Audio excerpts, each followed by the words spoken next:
Talking to? I'm talking to you, you redneck faggot. All right. Welcome back, ladies and gentlemen. Sorry for that expletive right there. That was from the movie Superfly. If you don't know Superfly. Whoa. Enough with the delay, but Superfly. That's an old school pimp movie. I don't know if you know, I gotta hold up a sec. So we got a lot of cool things going on today. A few things. Let's turn that shit down. Today on the show we got reggae legend, DJ legend, Los Angeles legend, Danny motherfucking Holloway. You guys don't know about Danny Holloway. That is Danny Holloway right there. He's going to be our guest caller today. He's an avid pot smoker. He taught me a lot of things about reggae. He's a reggae music aficionado. He's a record collector. He has over 30,000 records in his record collection, which is fucking ridiculous. He worked at Island Records. He recorded Bob Marley live. You guys know, if you know who Bob Marley is, Danny Holloway was the recording engineer behind Bob Marley Live. Go listen to that record, Bob Marley Live. I can't remember, it was recorded. Well, you know what we're not even going to talk about. We're going to find out a little bit more details from Danny when he dials in. So right now is the pre-game time of the show, so I guess we're all just going to be getting high. That's right. This episode we are drinking some Insane OG beer. We're smoking the bong. We're gonna show you guys how to smoke this motherfucking bong right here. Oh, shout out to Damon Stale Blazer.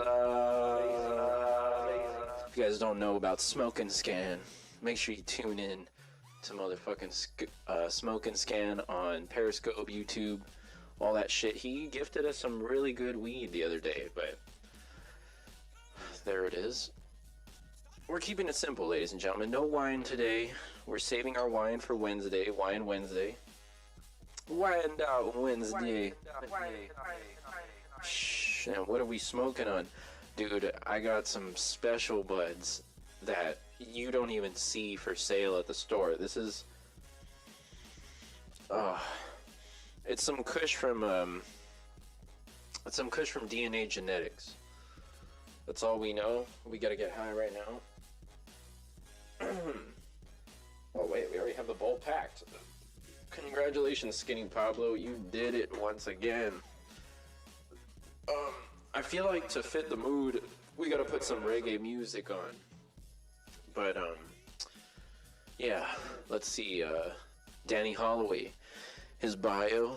This is back to our guest. Danny Holloway has a varied career in music, having worn a variety of hats, including record producer, soundtrack executive, musicologist, journalist, artist manager, music consultant for films. He's a music publisher, songwriter, etc. And since 1997, he's been DJing. So he's a DJ since 1997. Very young man. He's done a lot. He's been on the Damian Marley's Jam Rock cruise.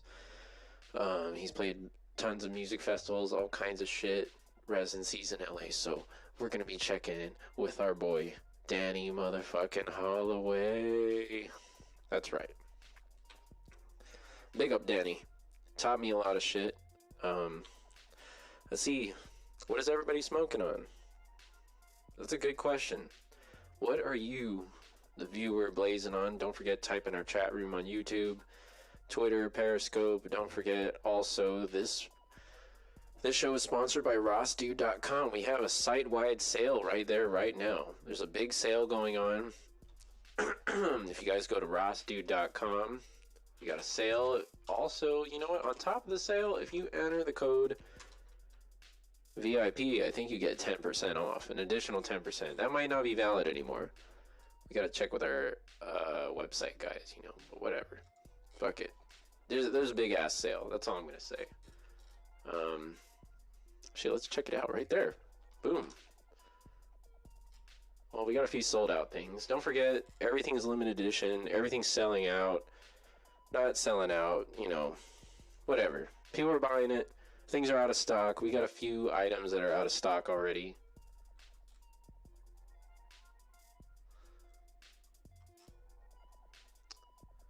And, yeah, that's it. I don't know what else to tell you guys. Let's see. What else do we got? Yeah, there's a few things in there. It said from $0. I don't know about that. But, yeah, what do you guys want me to say? We're going to take a rip out of this bong. We're going to listen to some beats. Look at that, these fucking stoners. Like, you can get some free shit on there if you're the right size on rossdude.com. You know what I'm saying? Go in there, check out our sponsor.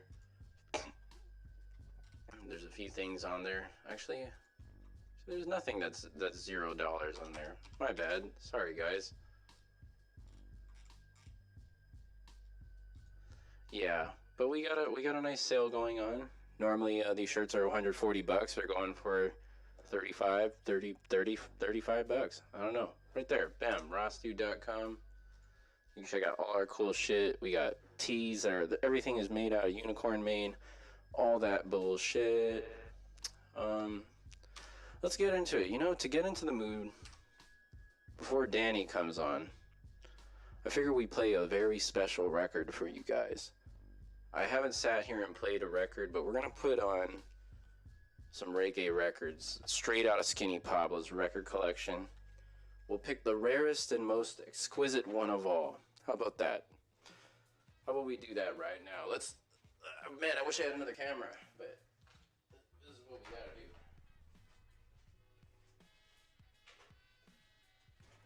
We're gonna pick a record. This one. This record right here. You motherfuckers never seen this shit in your entire life. That's all I'm gonna say. Have you ever seen a record with a giant joint and weed leaves just being blown out on it? I don't think so.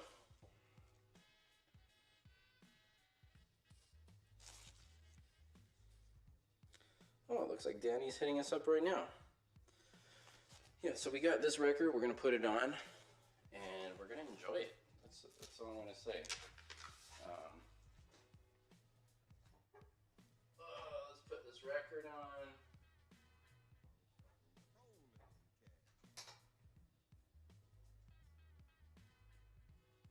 Now it's like Skinny Pablo.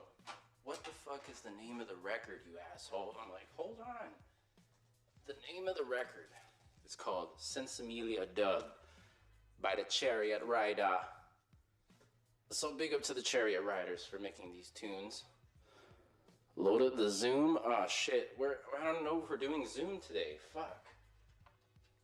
Yeah, alright. Well, we can't do Zoom and fucking be on a call with Danny at the same time. So we'll load up the Zoom after we do the call with Danny.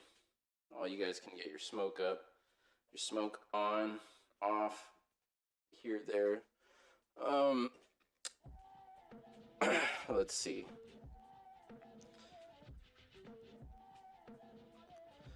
So yeah, we need to take a bong hit. We need to drink some beer. Everybody out there, if you're out there watching this motherfucking god-awful show.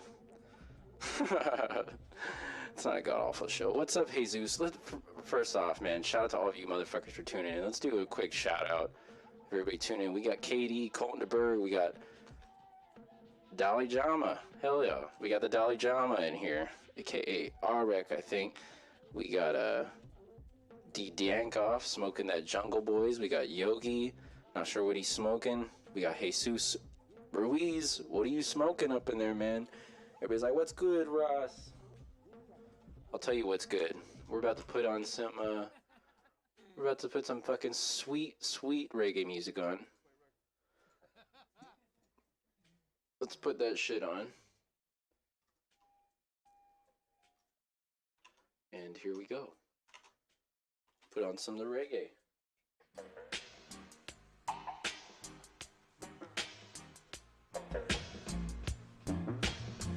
Yeah. Can you hear me? Can you hear me, skinny paw? Below.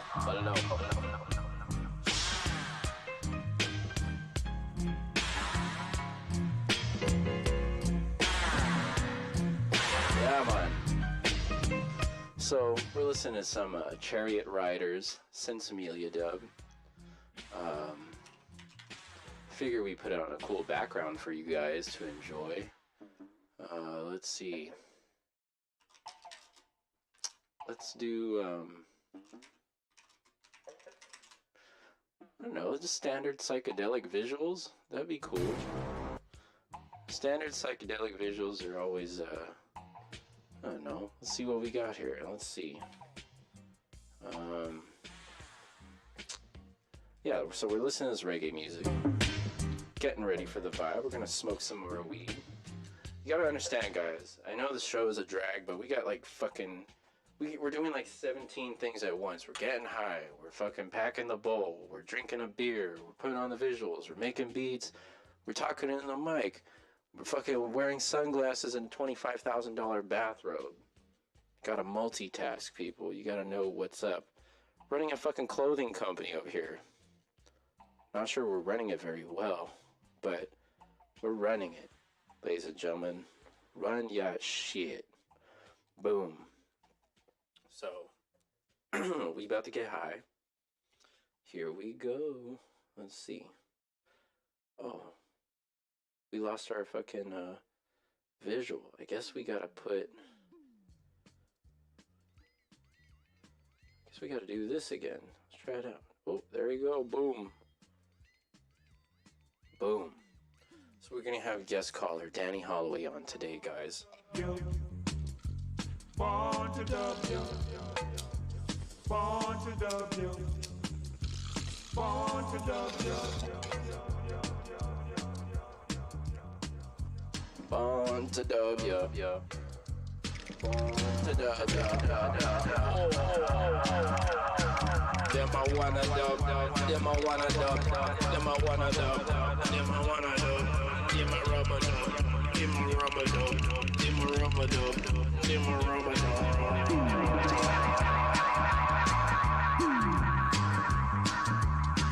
Them I rubber dub,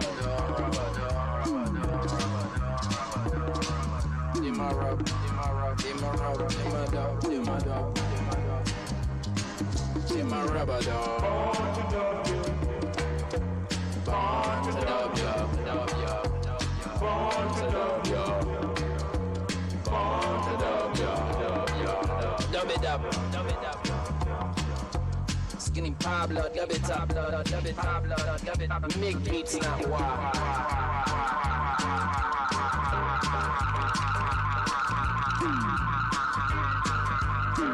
That's right, ladies and gentlemen. Oh shit. Fortunately, I know you guys are wondering. It's like, what the fuck is going on in the show? We're listening to some reggae music right now, guys. We're chilling. We're listening to some reggae music. We're not doing anything too intense. We got some crazy visuals going on in the bag. You know, just kick back. Kick back. We're gonna have a call with Danny Holloway in about 10 minutes. We're gonna listen to some reggae.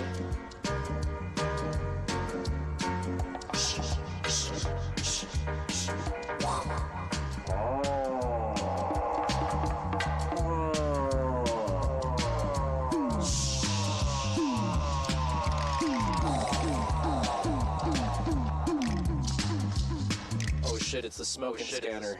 We were just talking about smoking scan earlier. It's like, shout out to Damon for the weed. Damon, if you're in the chat room, if smoking scan is in the chat room, we cannot remember what kind of weed this is, but it is from DNA Genetics. We picked up, Damon blessed us with some weed the other day. We're trying to figure out what the fuck it is called. I mean, I know we got some kush, we got something called strawberry something, we got some purple something. That's like a perfect combination, actually, of things. Like, if you're not into citrus weed, you can get like a purpley type weed, you get the strawberry flavor, like a berry flavor, and you get the kush flavor. Good old OG kush. You know what's really funny is the old school guys, like, at least older friends, they don't even call it, like, if it's an OG, they don't even call it by its specific name, they just call it kush. So you know they're old school. It's like, oh, that's just some kush. That's the OG, the Ogers.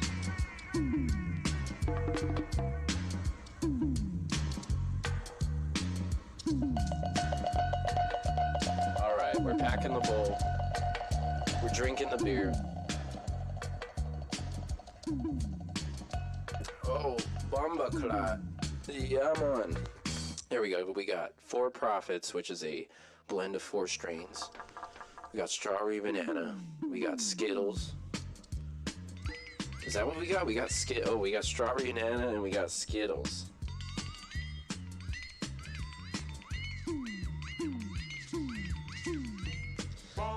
Looks like Danny Holloway's hitting us up right now. He's going to be on in about 7 minutes, ladies and gentlemen. If you're here to see Danny, we will have Danny here.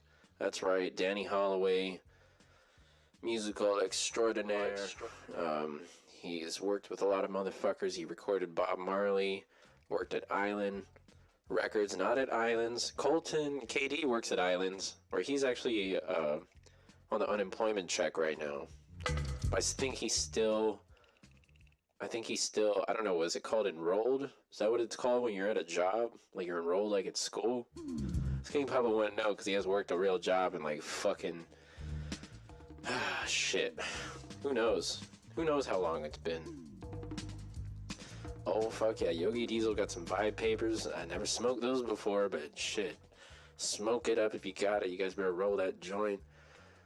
Puff your blunt, smoke your bong, smoke your crack, heat up the fucking dab rig, drop some acid, eat some mushrooms, do your ecstasy pills, snort a molly, snort your mom's fucking medicine, your dad's pills, all that shit. Because if you ain't high for this interview, I don't know what to tell you. You probably shouldn't be watching this. You're not gonna want to. This is a listening interview. Danny does not want to show his face. He's an old school cat. He doesn't give a fuck about any of that Zoom shit. He's like, just call me, all right? Just call me up and we'll fucking talk. So we're gonna be talking about music industry, records, record collecting, reggae music. He was there. He recorded Bob Marley live back in the 70s or some shit, way before my time.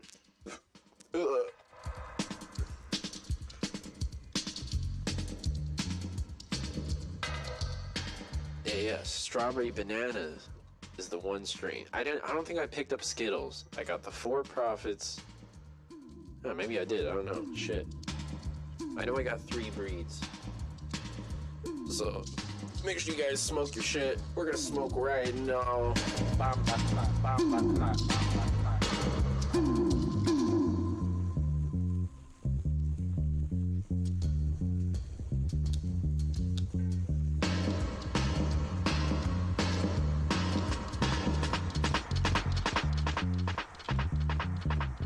You guys get to listen to fucking Skinny Pablo's super rare reggae records you never get.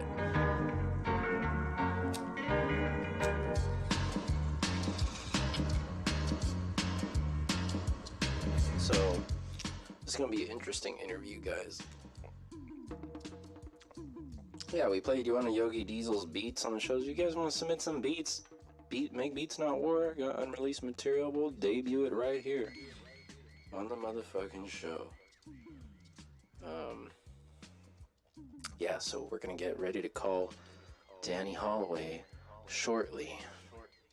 About 4 minutes. You know what? Fuck it. Let's just call him right now. Why not just start the interview early, right? We just took our bong rip.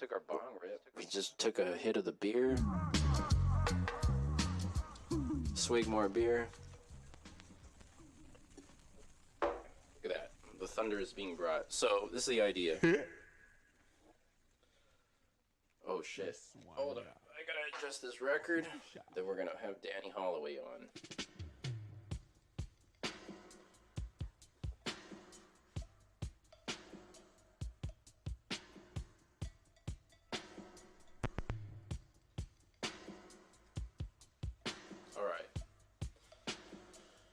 Oh, fucking A, man. See, this is a very open format show. We fucking, we do what we want.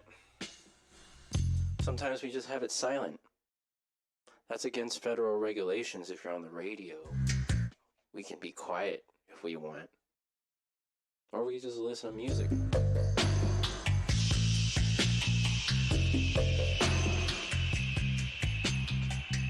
Yeah.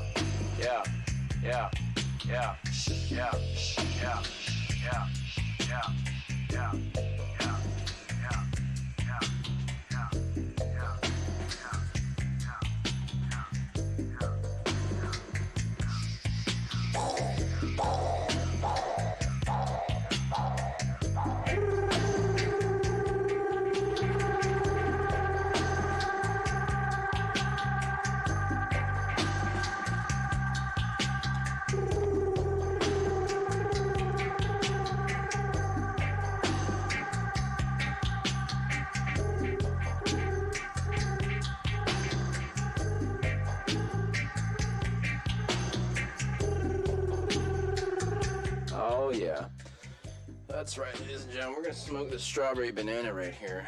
Shout out to Smokin'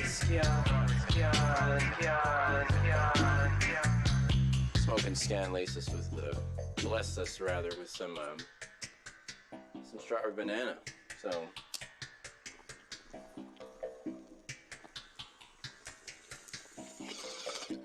we're gonna have Daddy Holloway on the line very shortly. In just a minute. Should be calling any second now. Oh man, I hope everybody's doing good out there. If you got any questions, comments, concerns, if you want to talk shit, do it in the fucking chat room on YouTube, Twitch, Periscope. You can see what everybody's typing. We're going to be adding some new features this coming week or so. So you guys can actually see the chat room right where my hand is.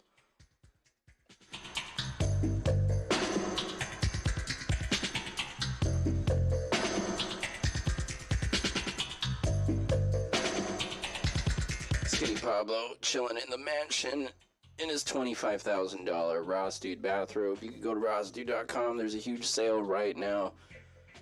Just go there. That's our proud sponsor.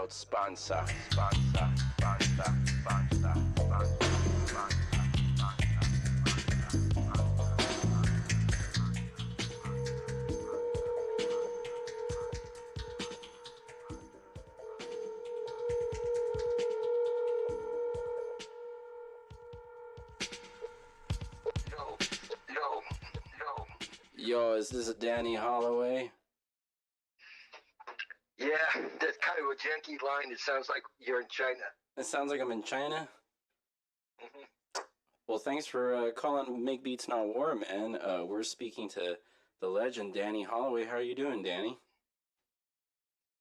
Everything's straight. It's just getting adjusted to the new reality here. The new reality it is. This is just your birthday yesterday, right?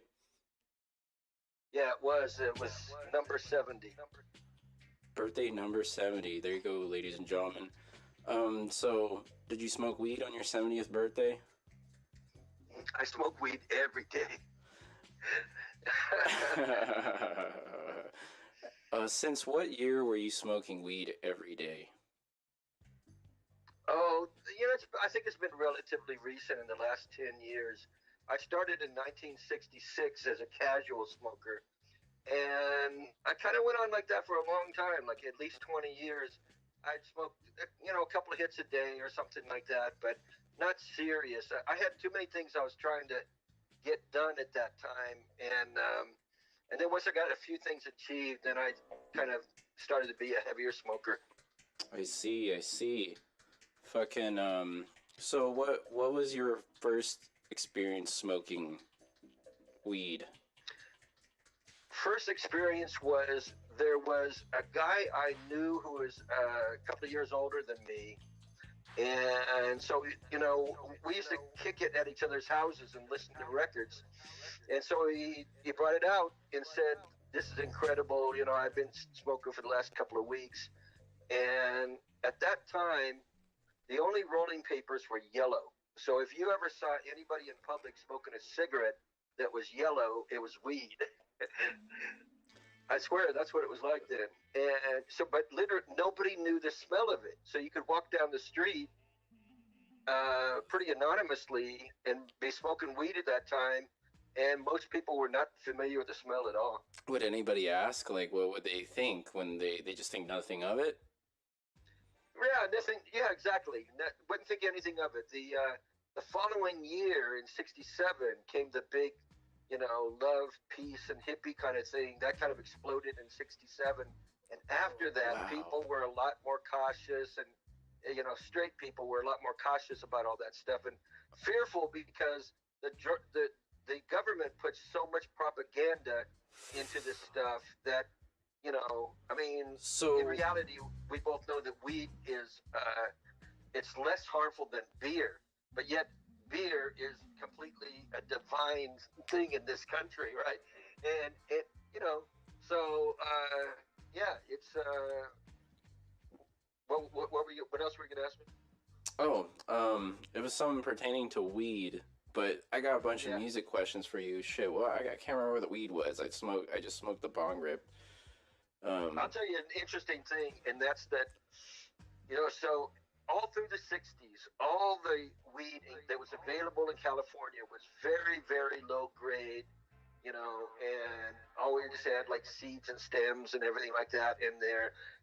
But they sometimes had very exotic names, Acapulco Gold, Michoacan, all these towns in Mexico. And so, people would get hype on these names. But it wasn't until Thai weed in about 1971 that we got a taste of real weed. And that's when it started to get much stronger. So what was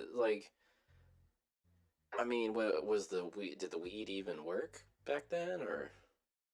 Yeah, it worked. You had to smoke a whole joint to get a little bit buzzed. Yeah, shit, man. So how do you like the weed of nowadays? Oh, I'm really enjoying it. The problem is that I smoke so frequently that I've become immune to strains very quickly.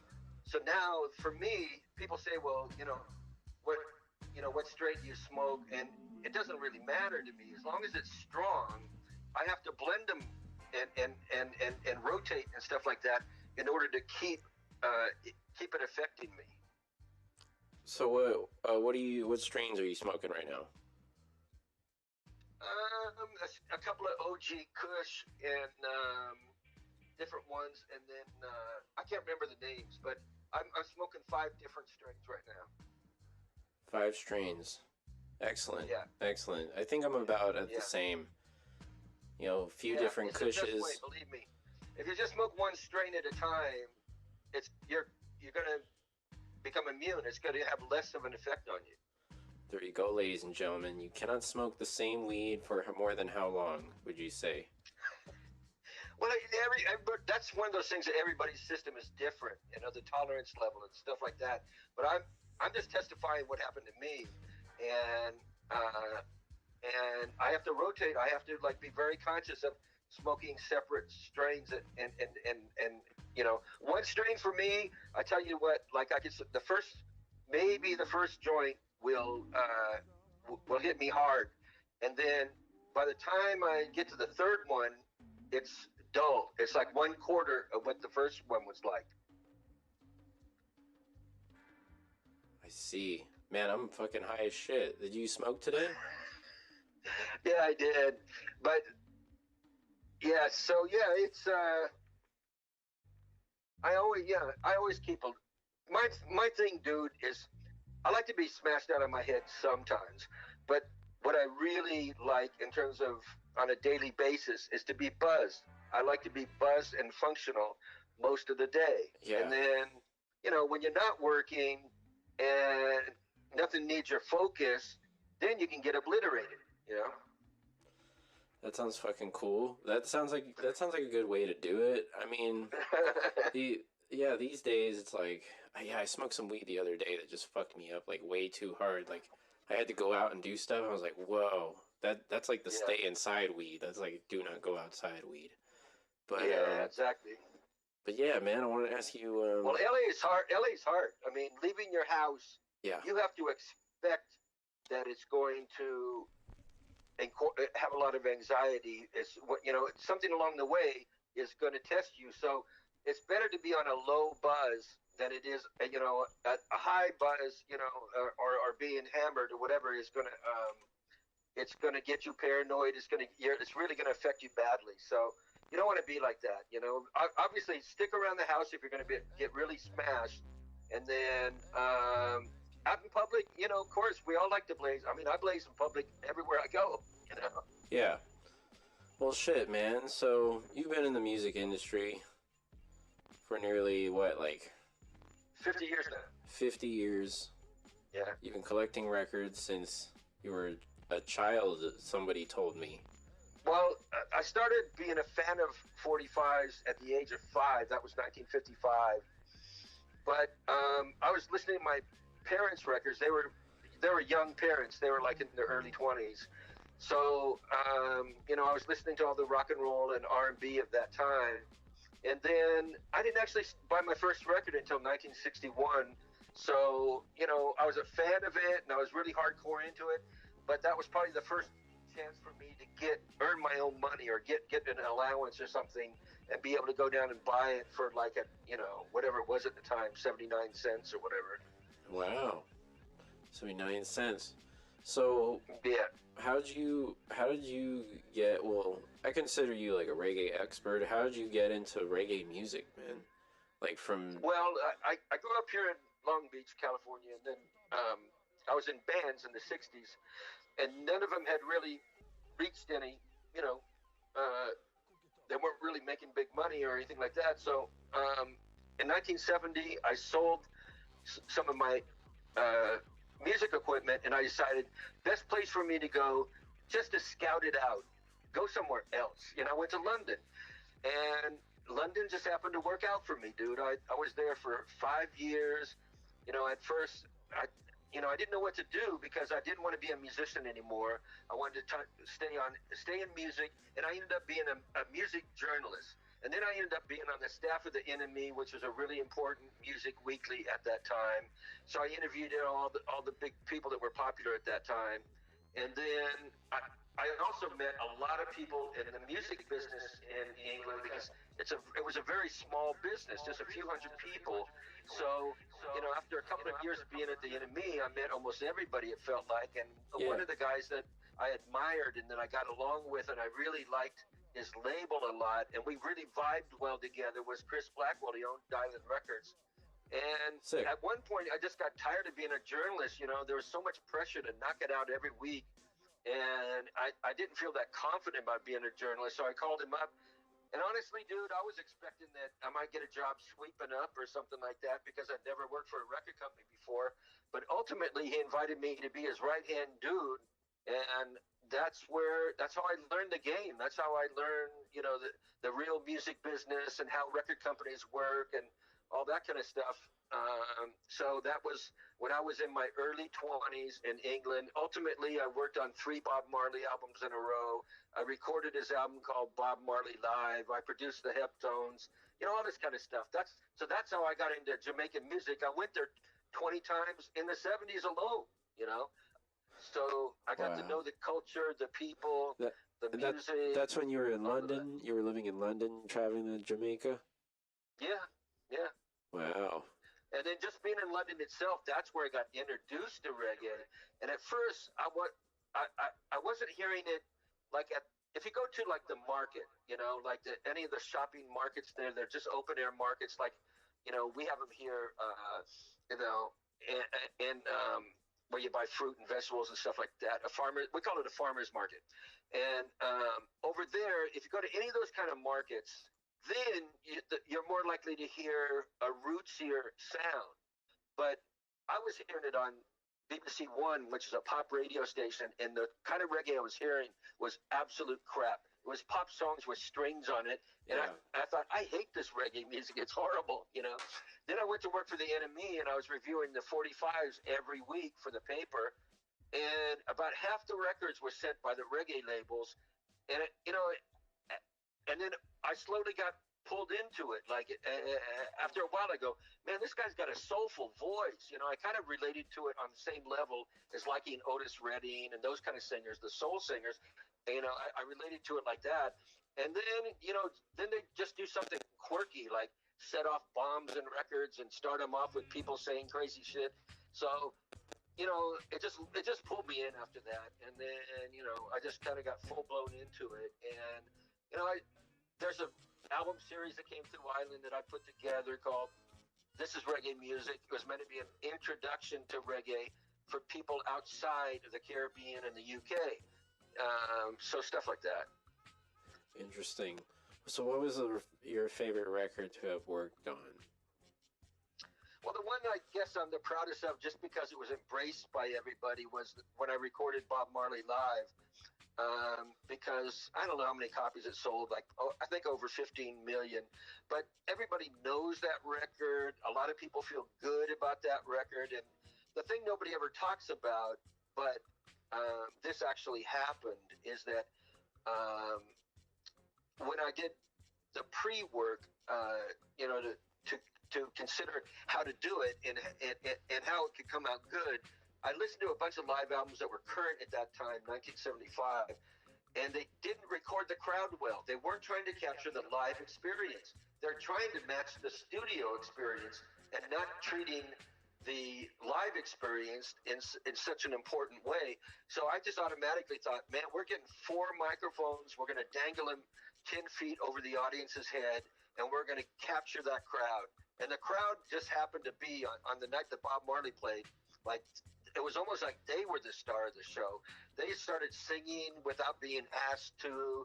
They were like, they just had all kinds of vocal reactions to things and stuff like that. And we caught it all, and that's what's on that record. And then the very next year, that method of recording was used once again by a rock guy called Peter Frampton. And he had an album called Frampton Comes Alive, and he captured the rock experience and sold 10 million albums. And then from that point on, that's how everybody recorded live gigs. You record the fucking crowd, you know? I see. Before that, the only crowd you get would be leaked through the vocal mics. I see. Not as powerful. No, the crowd was weak. And honestly, dude, the groups, they would be ashamed of their, you know, small little things that would happen on stage, idiosyncrasies and stuff like that. So they would go and re-record their guitar parts so it's no longer live. It's done in the studio so that it can sound prettier than the live version. They didn't respect the live experience at all. I feel like a lot of people don't. They don't like listening to live sounding shit. It's just like a thing. So it's like you gotta figure out a compromise. That's fine. That's fine, but the industry, I think, had a bad way of handling it, where they didn't figure it out. You know, that if you're gonna have a live album, the most ideal thing is for the listener to feel like they're at the fucking show. So if they're listening to it on headphones, they feel like, yeah, man, I'm right in the middle of the crowd here, you know? That's how it should sound. Yeah. It's a good idea. You know? Yeah, man. It's got to be like that. I see. So, what was it like? I mean, so you're in England producing artists over there. How did you come back to the United States and just immediately start working in the music industry out here? Or it was kind of weird. Like, I had a family at that time. Like, I met my wife in about 1970 when I first got there, and then she had 2 children already. So at the age of 20, I became the head of a family of 4, and then so I had to. What? I'm just saying this because I had to think about their welfare. And what happened during the time I was at Island was the country was in a very, very bad recession. So we put a little bit of money in the bank, you know, like the equivalent to 500 American bucks or something like that. And then like a couple of weeks later, it'd be worth like 225 or something. And the money was just like absolutely terrible. It was crazy, dude. So I just, and then the English winners, you know, here I was young. You should be able to withstand more at that younger age. But I went through 5 of them, and that was it. I could not go through any more than that, man. Yeah, they didn't have central heating. They didn't have, you know, all the old buildings. They leaked, so the cold air came in. oh fuck. It was really archaic. Like we at that time, you could get wall-to-wall carpeting in the U.S. Anybody could have it, you know. But over there, they didn't even have that yet. They didn't have wall-to-wall carpeting, so it was cold. What the fuck? Yeah, so you're staying in like an ancient yeah, like the building was at least 150 years old. some creepy. Was it creepy? They didn't have electric blankets. They didn't sell electric blankets. They sold them in the U.S. They didn't sell them in the U.K. Wow. So it's like somewhat primitive over there. Very primitive, dude. Like, I remember it being so cold walking down the street. First of all, very few people in London have cars, especially at that time. It was more about public transportation. You take the bus, take a taxi, take the subway. And I remember walking down the street, like a big street like Oxford Street. It's one of the main streets there, downtown kind of thing. And it was so cold, we stopped at a different pub each block that we walked to get a brandy, and then make it to the next block and get another brandy. Like, that's how cold it was, dude. Like, we're not serious alcoholics at all, but it was so cold you wanted to numb yourself. I feel that. That's what I'm trying to do right now. Yeah. Even though it's like 90 degrees out, I'm wearing a fucking bathrobe. It's hard to stay locked inside when the weather is this hot. And the building that I live in, it retains the heat. And I've got a fan, I got air conditioning, all that kind of stuff, but it still feels like you're in a hot box. Yeah, I fucking, I don't know, man. I saw a shitload of people at the park today. I didn't go to the park. I drove by it. You know, I was driving by. I was just like, what the fuck are all these people doing? Like, what are they doing? No, that doesn't make sense. You know, like, you have to respect the rules to this whole thing.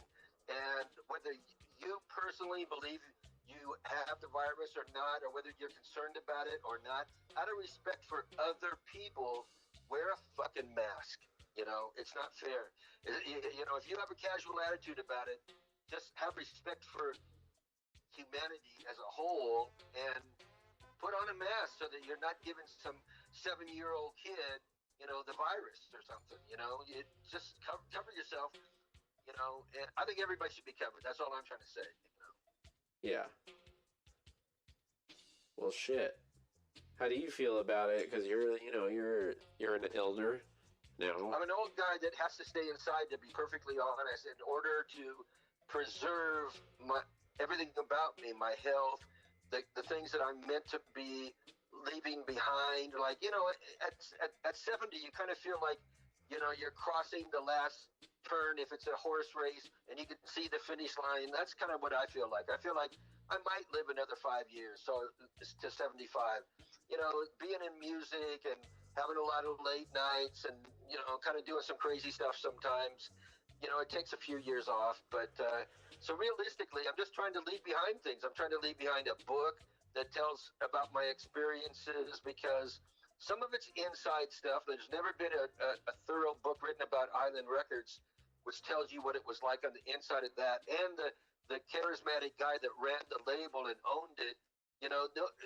People have seen this popular version of him in articles and stuff like that, but nobody's ever known the guy and revealed what he's like. So, I'll probably do some of that. I'm not trying to make it a kind of a scandal book or anything like that, but I want it to be reality. I want it to represent the true tone of everything that I witnessed. And, there was a lot of things that I wasn't involved with professionally, but I happened to be there when certain things happened. And I went to the Monterey Pop Festival in 1967. I was 17 years old. I really wanted to see the Who, and so I jumped into the photographer's pit, but some of those guys had passes. I jumped up on stage in between bands, and then I found a place, just off to the side, and I watched that group, the Who, play, and then I went downstairs. I met Jimi Hendrix before he, played. Nobody knew Jimi Hendrix at that time. He was returning to this country. Nobody knew but I'd been reading the English music newspapers, and I had one or two of his records, so I knew him already, but nobody else did. Nobody was trying to talk to him or anything like that. So I talked to him for about 20 minutes, and then he said, "Hey, you want to go up on upstairs up to the stage and check out the crowd?" I go, "Yeah, sure." So the Grateful Dead were playing. We're standing at the amplifiers looking out toward the crowd. There's a lot of Bay Area people, up close, because that was their band. The Dead were their band. They were all the hippies. That was their band. And so they were doing some freak out kind of dances and some weird dances and stuff like that. And then Hendrix saw that, and he turned to me and he said, "I don't think these people are going to like me." And then, dude, when he came out, he didn't have any of that hesitation. He came out like a lion. And then that kind of scared people, because for the first 6 or 8 songs or something like that, there was no reaction hardly. Like, the people are just kind of looking at him kind of dazed. You have to realize that there was no black rock and roll guy during that period. Like, in the 50s, you had rock and roll. Then you had Little Richard, Fats Domino, Chuck Berry, all these different black guys. They're popular. They helped create the original rock and roll music, all of that. But all of a sudden, you transition through the early 60s, then you have guys named Bobby and Jimmy and all these cute kind of names. They sang pop songs and everything like that. Suddenly, there's no more black people. Black people didn't emerge until 1966. That's when soul music started. And then you had a black thing. You had black popular soul music. But in rock bands, no. There was only one band that I can think of at that time that had a major, member in the group, and that was Love, the group Love, with Arthur Lee as the lead singer. But for a lot of complicated reasons, that band never went outside of LA very much, and so they mainly stayed around LA, which meant that they weren't as known by popular culture across the country and stuff like that. Bands like The Doors, bands like the bands from England and that kind of stuff, they all went on the Ed Sullivan Show and became huge because everybody watched that show on a Sunday night.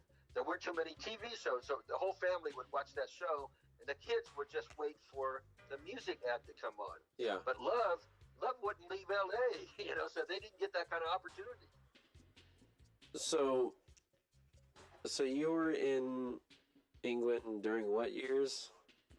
70 to 75.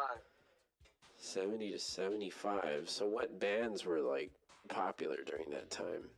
Or would you check out? Well, what bands would you go to see? I think English trends are a little bit different than the U.S. because when I got there, I felt like, wow, I missed the whole 60s. I missed all that crazy stuff with, the early Rolling Stones and the Who and the Kinks and all those kind of bands. I used to like a lot of those bands. And And so I felt like, man, I missed all that. But England is still a cool place. It's got great old architecture. They do a lot of shit different than us. And so I was really tripping out on all that. I loved all that kind of stuff. Like they just live life differently than we did out here. For one thing, you don't, at that time, you did not feel a strong sense of emphasis on money there like you do here, you know. Yeah. And that was always the case here, but like now it's super intense. Every single corporation on Wall Street tells their workers, we want next quarter to be more profitable than this quarter. Yeah. Like, how can that possibly work? You know, all the corporations saying that to all their guys, like, it's not going to work, you know? And then we feel the result of that, of the pinch that comes at the end of that, we end up feeling it, you know? The whole collapse in 2008 because of Wall Street's greed, you know? And then a bunch of people lost their houses and everything. And it was just a con job by Wall Street, and they didn't get punished for it. Nobody went to jail.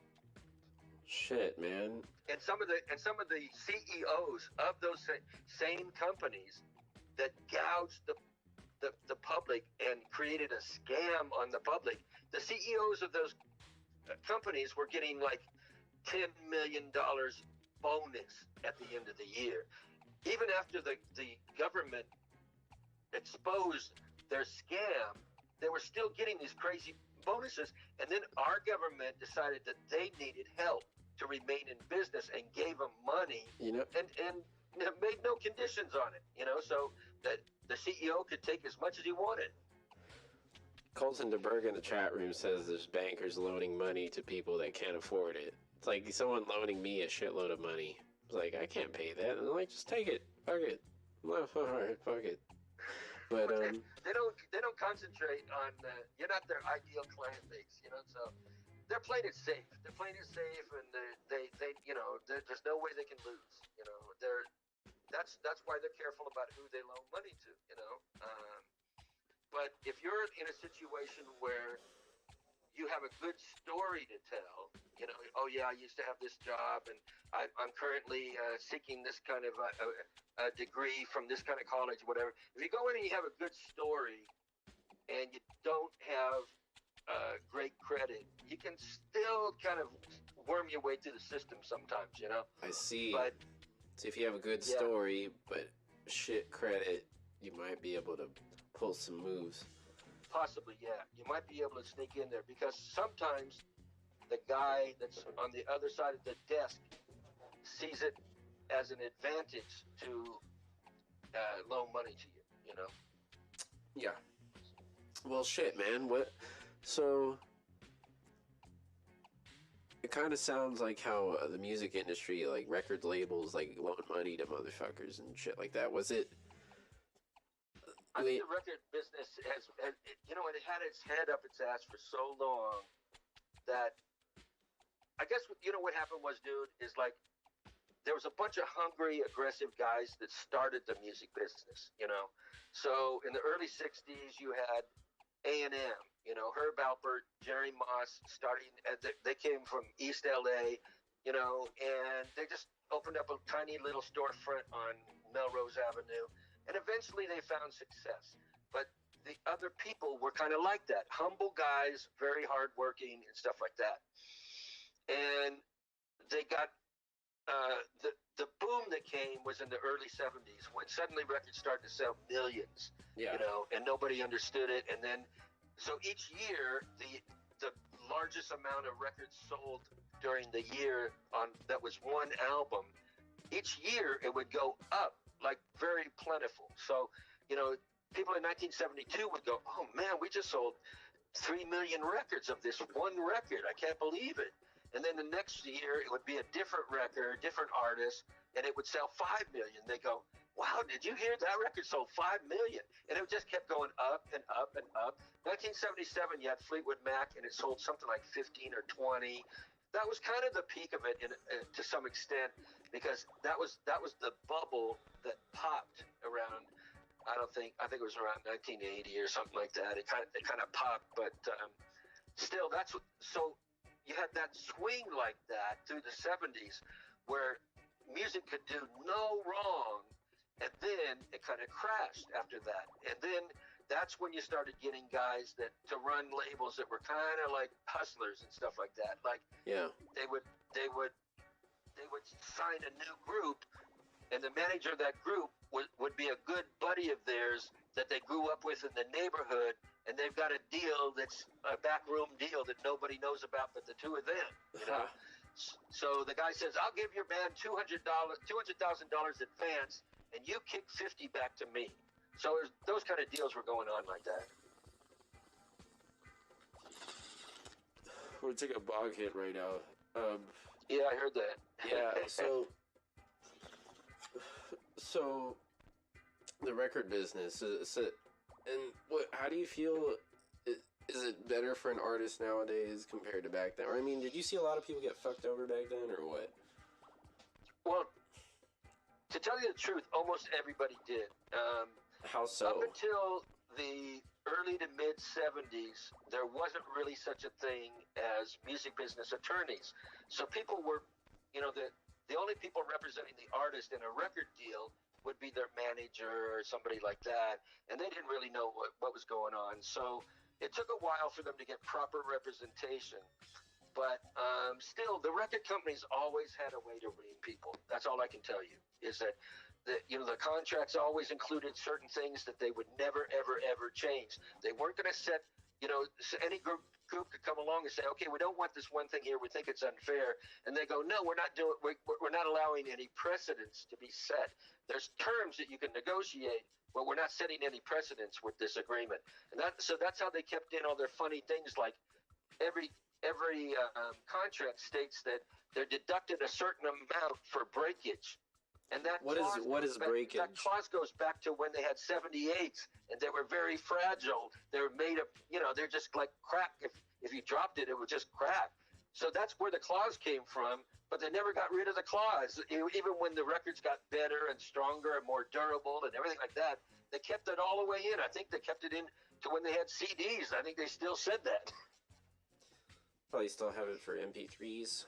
Yeah, but it's a con job. It's how they can withhold a certain amount of your royalties, without a good excuse. So, there was things like that in there, and so I'm just saying everybody got jacked. And the other thing is that I heard about is that some labels had two books, so they would report royalties from one book, which was a lesser amount, and then they had another book that had the actual sales figures in there and the actual money that was made.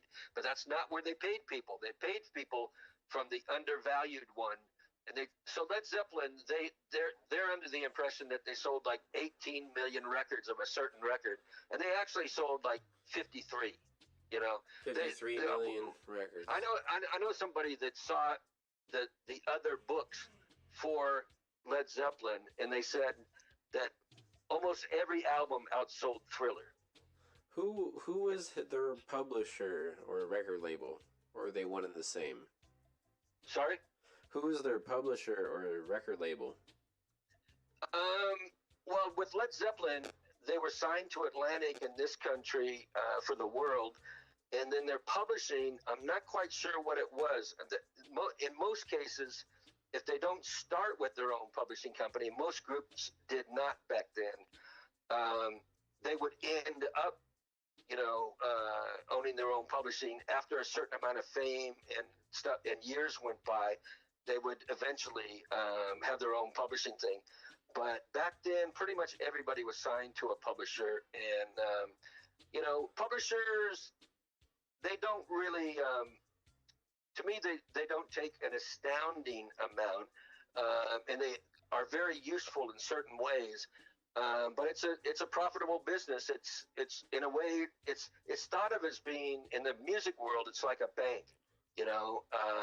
Slowly but surely over a number of days and a number of years, it's the thing that's a rock. It's very, very steady.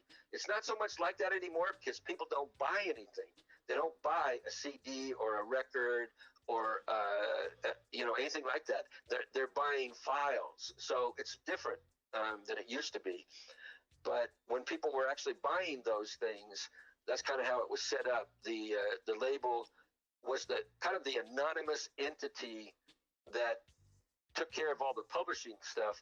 And the more glamorous thing was the record company. And the record company, was very volatile, because if they made a risky investment on a group because they were the buzz band of the moment and 4 other labels are trying to sign it, and then it tanks, then most of the labels back then were in a pretty dodgy position. Plus, the president is likely to get axed if it's a big mistake. So it's kind of like that, and people, after a while, people don't want to make big mistakes, and then they stop taking risks, and that's when you end up with the music all sounding the same, which is kind of the story of right now. Like right now, you don't really hear anything that innovative out there. I think the best thing is you're hearing music from more sources outside the U.S. But aside from that, like, I think most of the singing is whacked. It's on popular radio. It sounds like a copy of those singing shows on TV, for me. And the rap that you hear on the radio is horrible, There's still good rap being made, but it's not on the radio, Yeah. So, radio. Did you ever work in radio?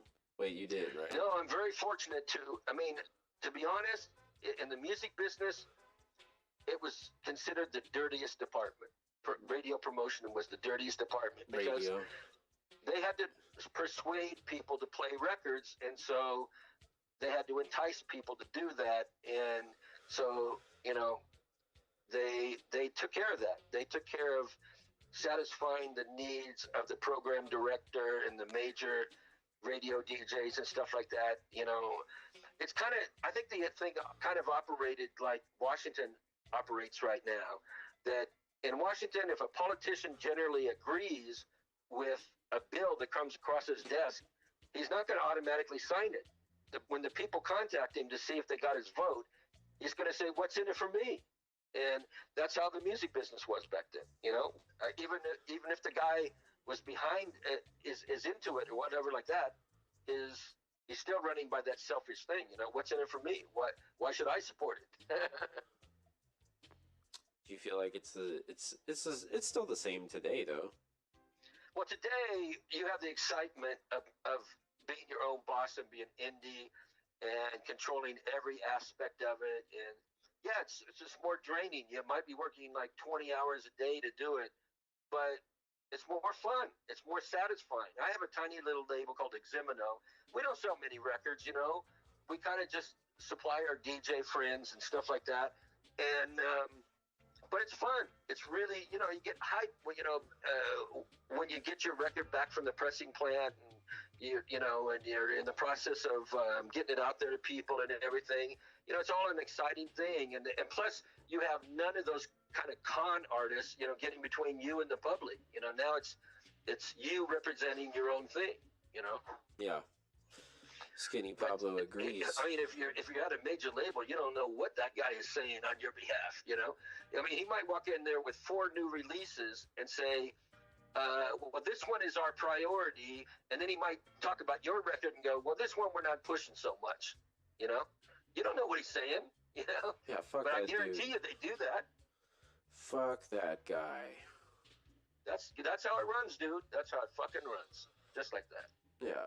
So, yeah, people nowadays are fortunate to be able to just run everything about their, basically, their own record label, record business. I've known you for, a few years now, and all along, you've shown originality, you showed buoyancy, you've shown enthusiasm, and all that kind of stuff, and you begin your own things, you start your own website, you do all this kind of stuff.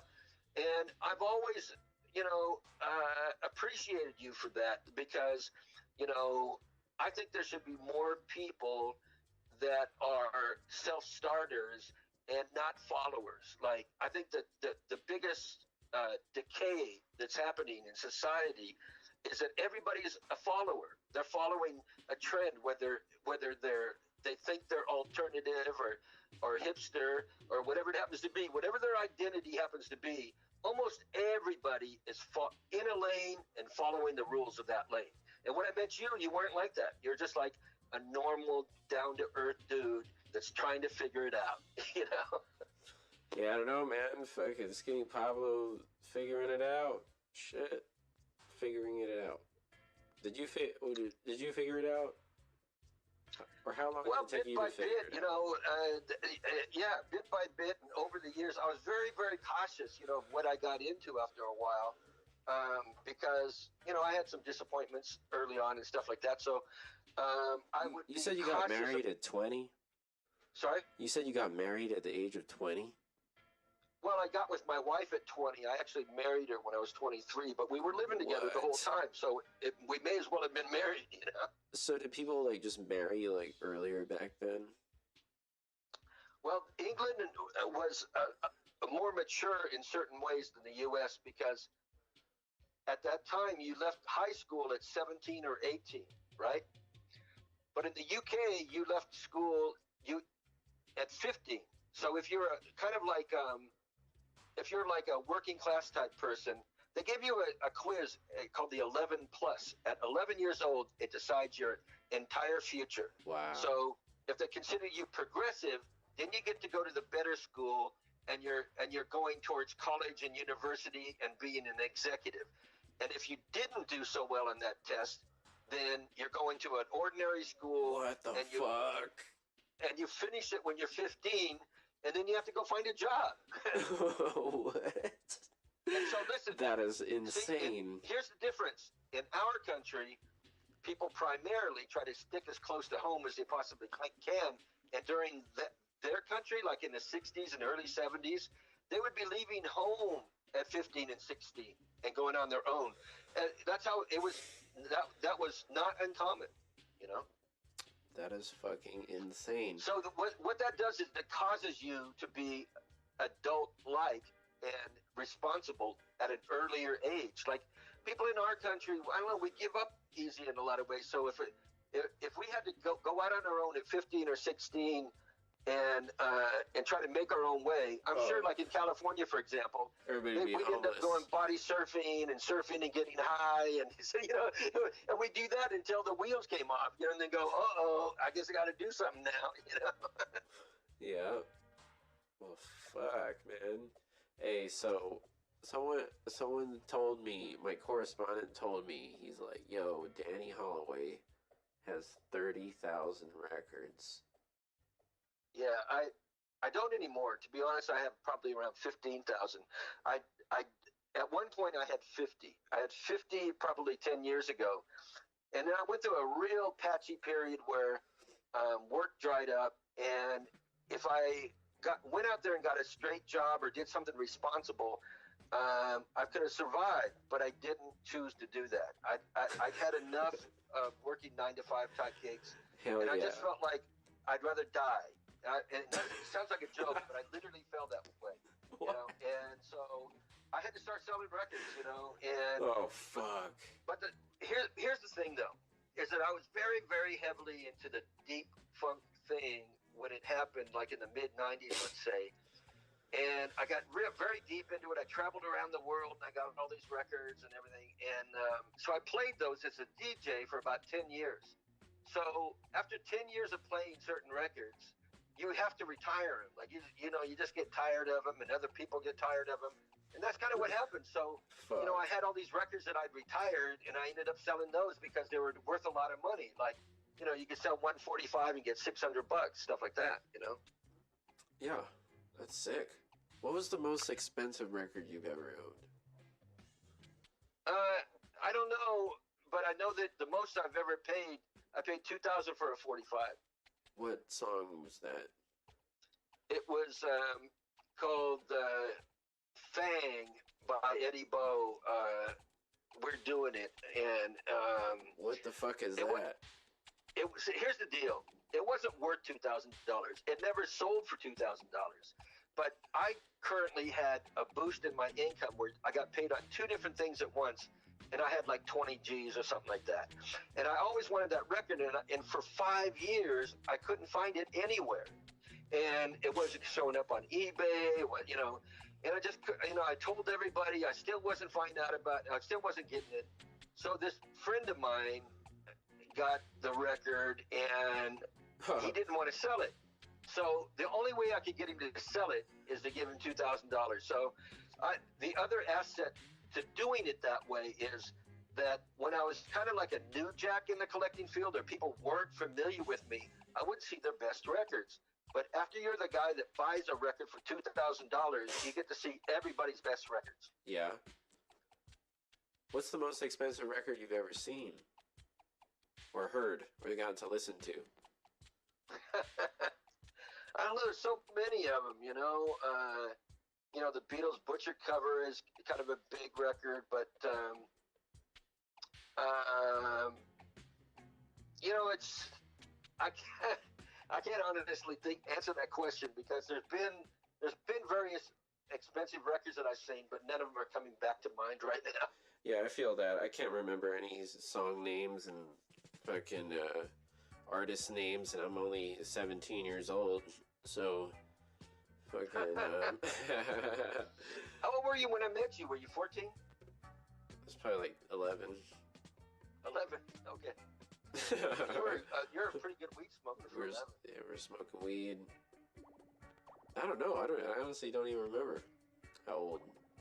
And the other thing that I always liked about you was you had an affinity for reggae. And the other thing is, most people, when they first get into the reggae field, they usually like whack music first, and then after a while they learn to like better music. But you fell straight into liking good music from the minute you got into it.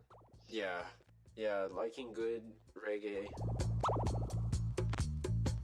Yeah, I don't know what it is. I don't even know how to describe the sound that I like.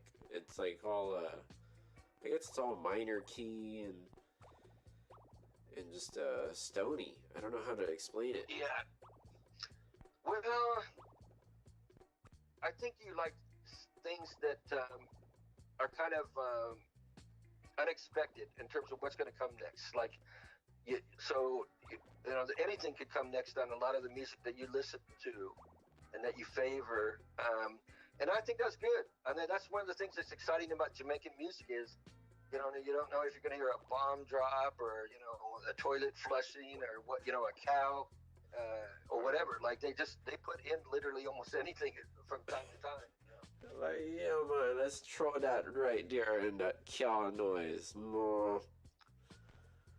I mean, yeah, you like the abstract stuff. I mean, I think that I would imagine the first thing that you identified with was Lee Perry, and then you branched out from there. Yeah, pretty much. I don't know what it is about that dude's music, but his music. Even his newer shit, like I'm a fan of mostly reggae made pre-1985, I'm discovering. Right. Pre-85 and like post-69 maybe. I think a lot of people don't understand him, but he keeps it very, very loose. And so he may not even know what lyrics he's going to sing over a rhythm before he gets on stage. But, it's like jazz, so he gets up there and he figures it out, and so, in that kind of way, he's interesting, I think anybody that flips their show and flips the interpretation of songs is keeping it artistic. Because if you play the songs the same way every night for year after year after year, suddenly it loses the actual enthusiasm behind playing it and everything like that. But, like Bob Dylan, if you go to see Bob Dylan, he's not going to play it like the record, and he's not going to play it like he did last night, and none of the guys in the band are going to know how it's going to be, whether the tempo or anything else. So that's good, And sometimes he'll play one of his famous songs, and you won't recognize it until he gets halfway through it, and you go, "Oh shit, he's playing "Blowing in the Wind" right now," or some shit, Yeah. You ever see Bob Dylan? For himself as an artist, that's keeping him on his toes. He feels stimulated by that. If he had to go out every night and sing every song exactly like the record, I think he would want to shoot himself in the head probably. See, that's the thing with me is that Skinny Pablo has never played the same set twice, like beats. Like I've never played the same beats like this order in a row, and I'm like, should I just do it like a certain order, or like how should I arrange it? Because every show I've played for the whole year and a half I started playing Beats Live, like I just like had a different set every single time. And some sets See, I liked more than others. I would applaud that, and I go so far as to say that to create something is more important than to repeat something. So if somebody else is doing something that you like, or if somebody else is doing something successfully, don't do that. Do you? You know? Yeah. Do me. Most people do the opposite. They go, oh wow, yeah, you know, everybody's feeling this or whatever, and then they gravitate toward that. But really, in the end, what the public appreciates most is true talent and a true performance. That's why Amy Winehouse became a popular singer. You know, soul music disappeared for a long time, and then somehow Amy Winehouse put together a pretty good album with Mark Ronson. And all of a sudden, the world loved soul music all at once. And ever since she got popular, that's when all the vocalists feel like they have to over-emote now, you know. But so that's how it happened, though. She was an original that, you know, came along and set a new bar or a new trend or whatever. But, you know, I just think if you're a creative entity, you know, if you go along the lines of originality, then you can always be proud of yourself and your work, regardless of how popular it is with the public. If you're trying to make it popular with the public and you fail, then how can you be proud of that? Yeah. You know, say you're a rapper and you come along and go, oh man, I'm really feeling Kendrick Lamar right now, man. Oh, that's the shit, and everybody loves that shit. I'm gonna make some shit like that. And then you put it out and it doesn't do well. I mean, what are you going to do when you're a grandpa? You're going to give that to your kid and say, hey, man, here's my album. You know, I think you might like it or something like that. And the kid probably listens to it and goes, hey, you sound kind of like Kendrick Lamar. Fuck. That's why I try not to really even listen to much music that's like modern, you know. I just listen to old shit all the time. But not even all the time. I just make music all the time. But sometimes I sample records. Sometimes I listen to Tidal. Or I might hear like somebody that's making music that I don't make, you know. That's what I like to listen to. It's like, oh, I don't make music like that at all. Like, yeah. You know. Somehow your voice changed and it sounds more distant now. Sounds distant? Yeah, real distant, yeah. Ah, well, shit. It's probably time for us to get off this call. That was a good conversation. Okay. So. All right, well, listen, it was fun doing this. We can always do it again sometime, and I can't wait to hang out with you and smoke out. And you know, we could do that if we each have our own thing that we're smoking. Yeah. Oh, we gotta play some DJ gigs soon. I don't know when that is. 2021. We gotta go on a tour of Asia. Yeah, that's a good idea. If I'm still alive. Yeah, fuck it. If you're alive, you can come with me and Colton. He'll be our tour manager. Yeah, that's cool. Anyway, look, man, thanks for checking in, and it was fun doing your show. And keep being stony, man. Fuck yeah. Shout out to Danny Holloway, Smoking Vinyl. Follow him on Instagram. You know what? Somebody asked me today the secret of being older and happier or something like that. And I said, weed and music is basically what I said, which equals smoking vinyl. You know, that's what that name is. It's the two things that I have to have in my life in order for me to live a happy life, and that's weed and records. Yeah. Hey, you lived a long life. Can you hear me? Yeah. Do you have any, like, weird, like, regrets or anything that keeps you up at night? Like, oh, fuck, I should have done that. Or, like, if somebody else is doing that, do it this way. I didn't understand the question, sorry. Oh, shit. What advice do you have to all these young people? Oh, what advice? Well, I keep saying it over and over again. Try not to be a conformist. Try to be your own. Try to figure things out for yourself. Listen to the voice within you, because everybody's originality comes from there. So everybody that you admire, if they have something unique about them, it comes from within themselves. And they have to use that as their bar or their standards when they work. They have to tell people, no, I don't want it like that. I want it like this. And so it's important to develop that muscle within you so that you have your own unique style and stuff like that. So, and the other thing is, you know, you can kind of expect a battle, you know, like it takes years and years to develop. It takes years and years to get appreciated and all that stuff. But you know, if it was easy, then everybody would, you know, be successful at once. You know. Yeah. Man, fuck. Hey, shit. What was it like meeting Bob Marley?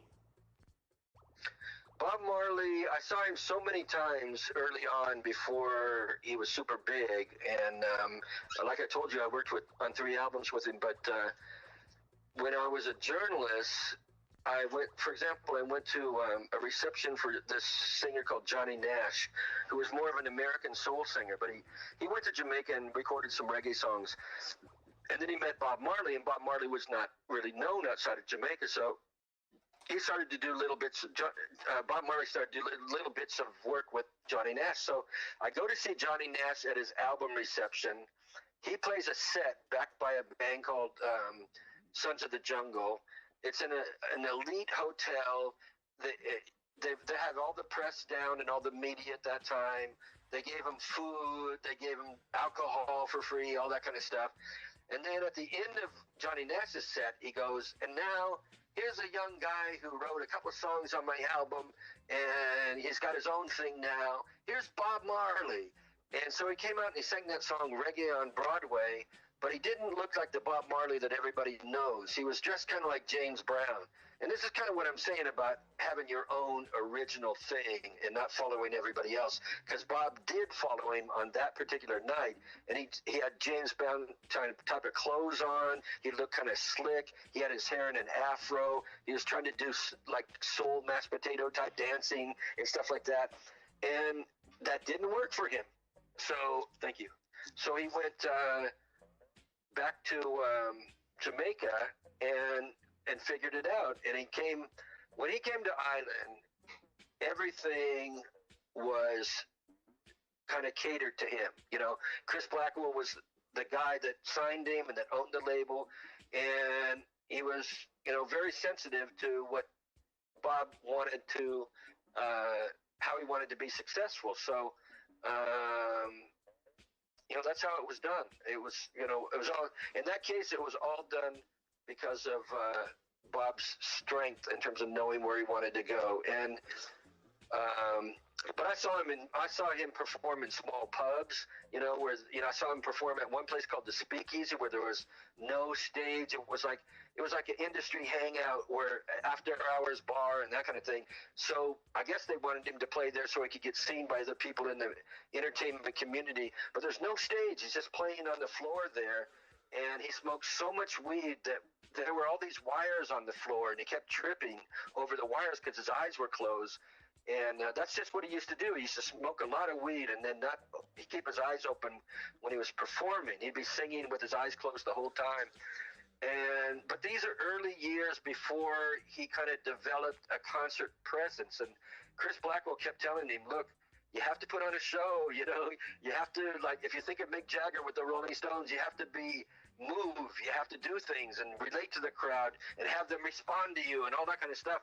And, you know, and Bob just had to figure out a way that worked for him. And eventually he started going, woy-yoy, woy-yoy-yoy, and having a chant with him and the crowd going back and forth.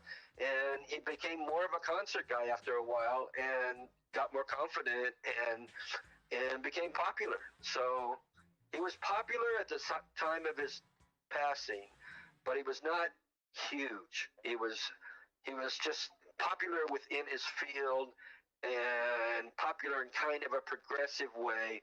But in Los Angeles, for example, you know, he played the Roxy most often when in LA. He never played the Great Theater. He never played the Hollywood Bowl. He never played the Hollywood Palladium. That's 5,000 people. He never played any of those places. They all existed then. The biggest place that I know of that he played was Pauley Pavilion at UCLA, and that, I believe, held about 1,500. But I'm just trying to illustrate that he wasn't mammoth. He wasn't really super, super, super big. The most popular he was during his lifetime was he could go to Germany and play 4 different German towns, and they would have what looked like a pop festival. There would be 50,000 people there at each one of those 4 shows, and it would only be for Bob Marley. So Bob Marley and an opening act, and so that was the biggest he got, that he could get that kind of response in Germany during his lifetime. But the biggest disappointment for him was that he always wanted to be popular with American black people, and he never was during his lifetime. And bands like Kool and the Gang were popular at the time, and they wore, they wore kind of elegant clothes in a way, but very colorful at the same time. And so when they saw Bob, when most American blacks saw Bob, they thought he looked like he was poor because he wore jeans and denim and all that kind of stuff. And it just wasn't right for them. So after he passed away and the album Legend came out in 1983, then an American black audience slowly started to develop for him. But during his lifetime, his second to the last gig was at Madison Square Garden in New York. And he was supporting the Commodores, who were a very popular band with black people, and that's why he was the opening act on that particular night, because he was still trying to be popular with black people in the U.S. I see. So, so I took the question to about 3 or 4 different places, but I thought it was important for people to know some of that information, because some of it's not in books.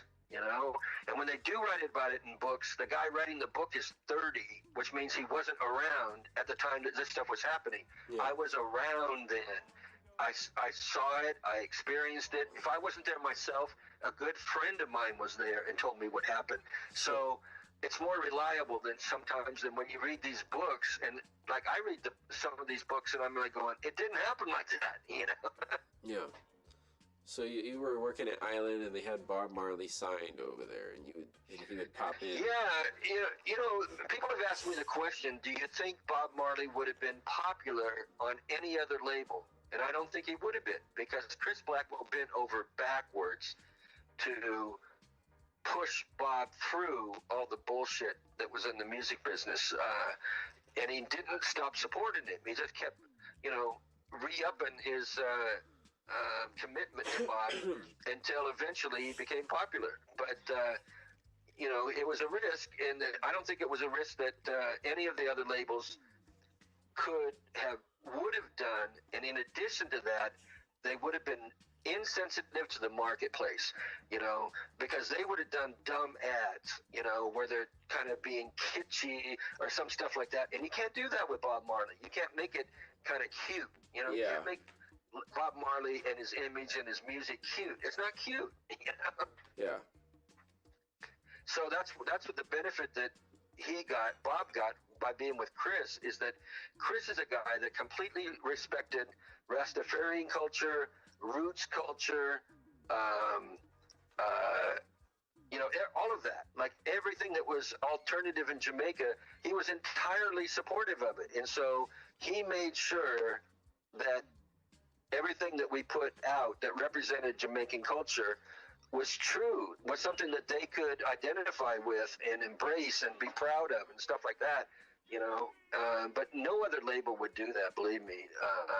If they did, then it would be a cool, smaller label, and they didn't have the muscle to put Bob on the road and give him tour support for years and years, which Chris Blackwell did. So I'm just saying, no other label could have done it. The big ones, like the label that's now called Sony, was called Columbia back then. They had Peter Tosh signed to them, and they couldn't do much. Even if it was Bob, they couldn't have done much. I see. Yeah. So, how much would it cost to put an artist on the road back then? I seem to remember a figure, something like 40,000 or something like that. Again, the money was completely different. But back in the 70s, I think it was like 40,000 to do a cross-country tour, and that would probably be a modest-sized tour. There's different sizes according to the popularity of the headline act and stuff like that.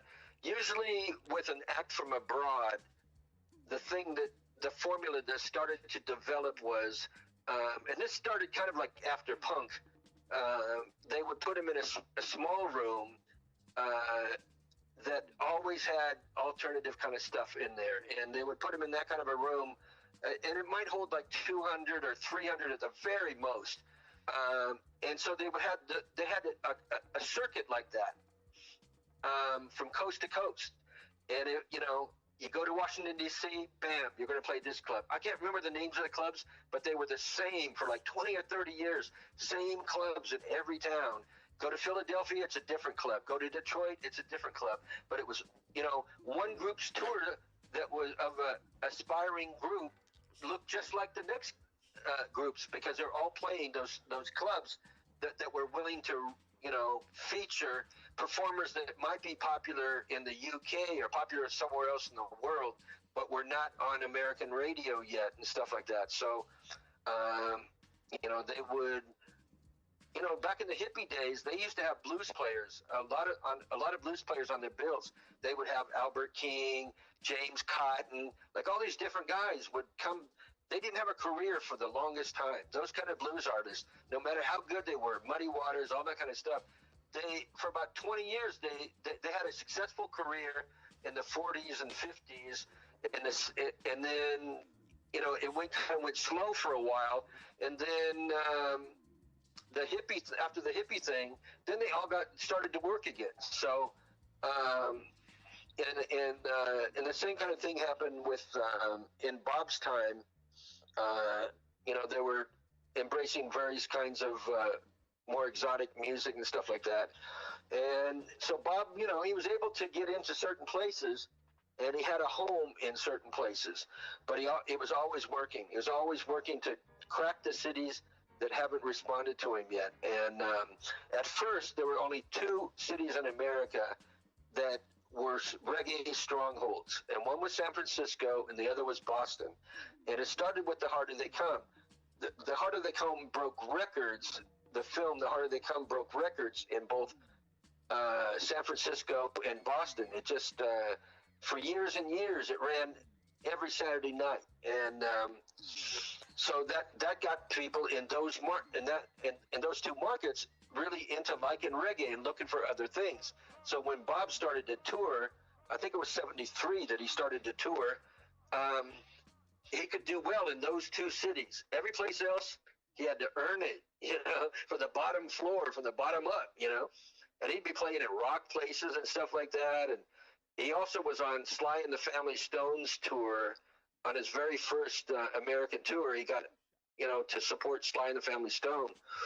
But I don't think his crowd really liked Bob. It was for that same reason. They weren't really ready for reggae, and they couldn't identify with the rhythm of it and stuff like that. And American blacks were just used to the kind of a 2/4 kind of rhythm, and not that the emphasis on Jamaican music. I believe it's 1 and 3, not 2 and 4. So we're used to 2 and 3. We clap on, the snare beat basically is. And so that's easy for Americans. Just clap on the snare beat, But the Jamaican music doesn't work like that. It's kind of flipped, Yeah, the 1 drop pattern. The 1 drop, exactly. So what are the basic Jamaican patterns? Because I'm still I don't even know. I just know what I like, and I like dub, but there's there's a few different patterns. There's 1 drop, and there's Well, you had ska, which was, a different thing. And then you had, I believe ska was kind of a shuffle, so dun, dun, dun, dun, dun, dun, dun, it's kind of a shuffle kind of thing. And then 1 drop is its own unique thing. That's a 1 and a 3. And then when that kind of got a little bit boring, the Sly Dunbar invented a beat called rockers, and rockers put energy into the drum beat, whereas the 1 drop was just kind of a cool, stony, open kind of beat, and then Rockers was more like whatever. It was kind of more on the upbeat. There was things that were happening on the snare on the upbeat, and but it was more energetic. And then so there was a few more things that happened along the way, and after that beat became really popular, Sly Dunbar created another one that's like kind of like a variation of Rockers, and it's called Steppers, and that's also a very, very popular beat right now. Okay. Throughout Europe, because that's 4 on the floor. That's the most key thing about Steppers is it's 4 on the floor kick drum. So all the people that were used to the rave crowd and the people that were used to those, all night kind of rave type dances and all that kind of stuff, they can get into the Steppers because it's 4 on the floor. And now, so that's what's happening. There's for the first time, you're getting reggae guys going and playing throughout Europe at these dances where there's 2,000 or 3,000 people, and they're all dancing at the same time. Nobody's standing. Everybody's dancing. So it's Steppers, and what was the other one? Rockers and Steppers. So what's the difference between Rockers and Steppers? Well, they're both energetic beats, but I thought they were, yeah. Listen, Steppers, it's 4 on the floor. It's like house music. So it's got that kick drum that's going dum dum dum dum, and that's what dancers love. So that's very popular right now all throughout Europe. That's Steppers. And then Sly invented one other beat he's invented tons of beats, but I'm talking about the landmark beats, and he recorded the Murder, She Wrote beat. That was in the early 90s, and still to this day, you can play that beat no matter what's on top. It could be a guy rapping, could be anything, because there's, tons of covers and tons of people doing their own performance on top of it. But man, that groove gets people to the dance floor every time, man. Which one is that?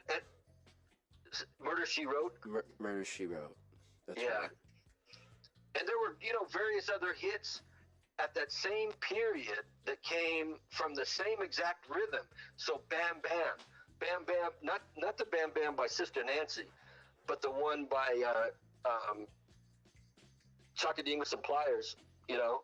That same thing as the Murder, She Wrote beat, and then other people did other hits on the same beat.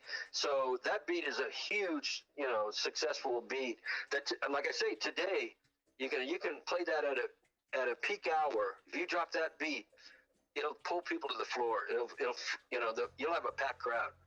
Which one is that? Murder, She Wrote beat from the early 90s. Murder, She Wrote by Sly. Yeah, well, the artist was Chakademus and Pliers. Sly and Robbie produced it and played on it. It's a reggae classic. Everybody's heard it. The minute you hear it, you're going to go, oh, yeah, that. Yeah. Maybe I should do a cover of that rhythm. Well, if what I would do if I was you, dude, is take that rhythm and screw it, like that guy called DJ Screw. Take it way down, You like that down-tempo shit anyway. That's what I would do. Screw it way down and make it more seductive, Is there a name for the rhythm? Murder, She Wrote. That's the name of the rhythm? Yep. Okay. So for the people that don't know what rhythms are, can you explain to them, what that is? Well, in the hip-hop world, it's based around beats. So when producers talk to each other, the Impeach the President beat, or, there's any number of beats. There's probably like 100 famous beats that have been used over and over and over again. Well, in the why world of is hip-hop. that? Why is that? And in Jamaican music, it's similar, but it's rhythms. It's not beats, it's rhythms. And the rhythms, an awful lot of them come from one label, come from a label called Studio One. And so if you listen to the Studio One version, sometimes it sounds a little crude, Sometimes it sounds pretty good, but basically, as the years went on, people took those rhythms and made them sound better. You know, they made him sound more urgent when there was more tracks available in the studio and stuff like that. And so those rhythms became, you know, they're famous with to this day. Bam Bam by Sister Nancy, a song that so many people love. That's a Stalag rhythm. There's tons of other hits on the Stalag rhythm. Yeah, the Stalag rhythm is pretty cool. Who made that one? Which one? Who made the Stalag? That was the guys that live here in L.A. That was Soul Syndicate. Soul Syndicate made the Stalag rhythm. So the bass player lives in Orange County. The drummer is a guy who's now drumming for Ziggy Marley, but he'll still sit in with the Soul Syndicate sometime. And the third guy is Tony Chin, the guitar player, and he again lives, I think he lives in San Diego. But they do gigs all around this area, in the LA area, all the time. They're usually by the beach. They play at the beach on a Sunday, usually. Yeah, I've heard of them. Soul Syndicate. But that was their rhythm. They came up with the Stalag rhythm. Wow, that's a great one. Yeah, they played a couple of times at the Dub Club.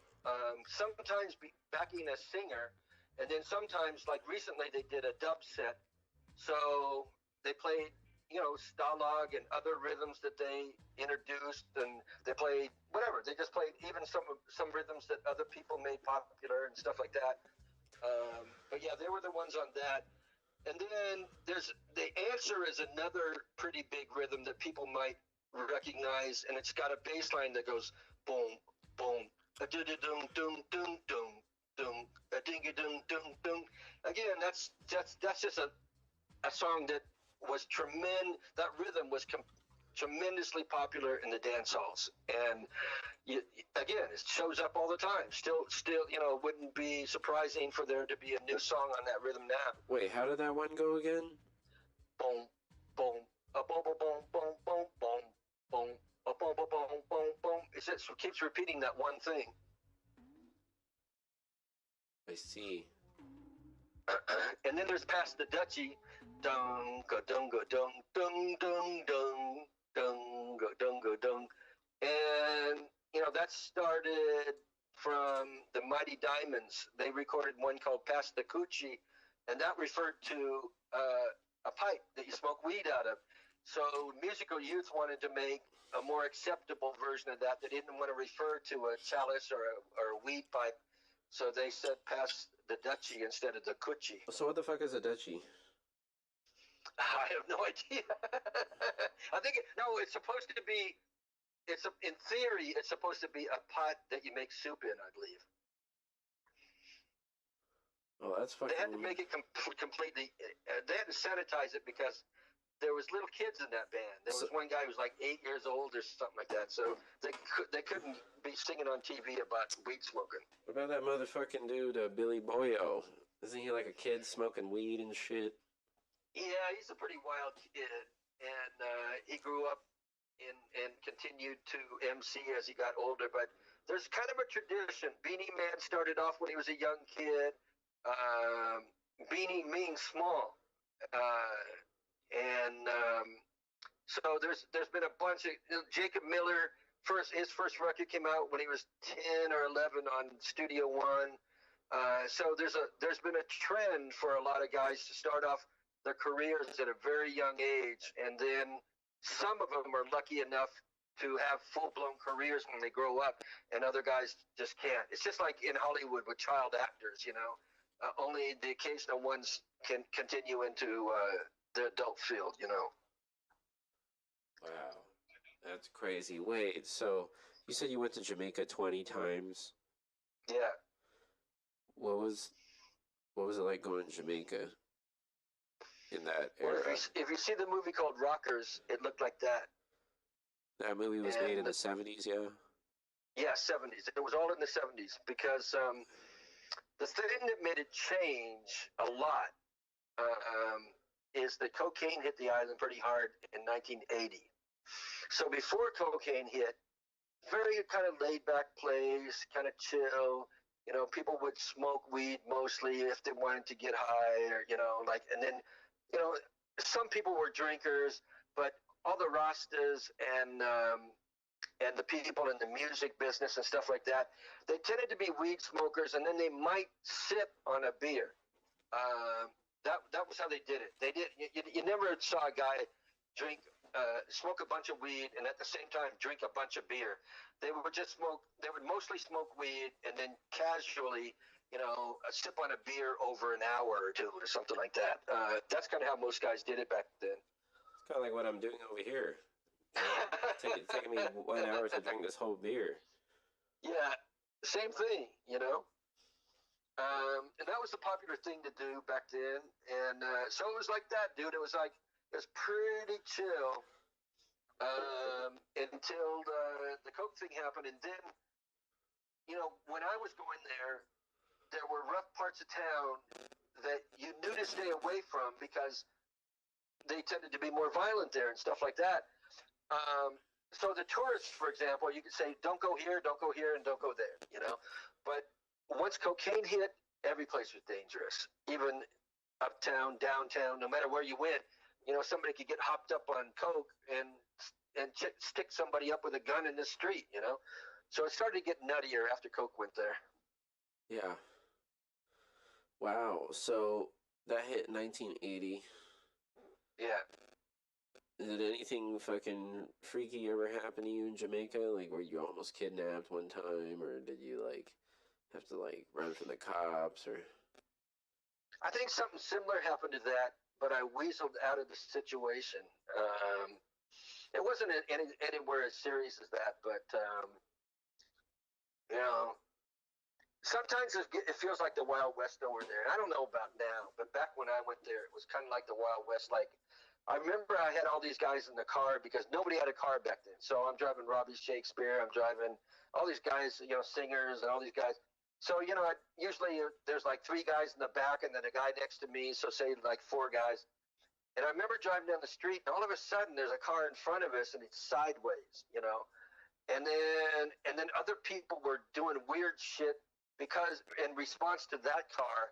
So I just decided to go across the street and go up on the curb and pass everybody, pass that whole big mess up, and then come out the other end and jump back on the street, and everybody in the car just erupted in laughter. They thought it was the coolest thing they'd ever seen. Ha ha, Baba Clot. What's your favorite Jamaican word? Phrase?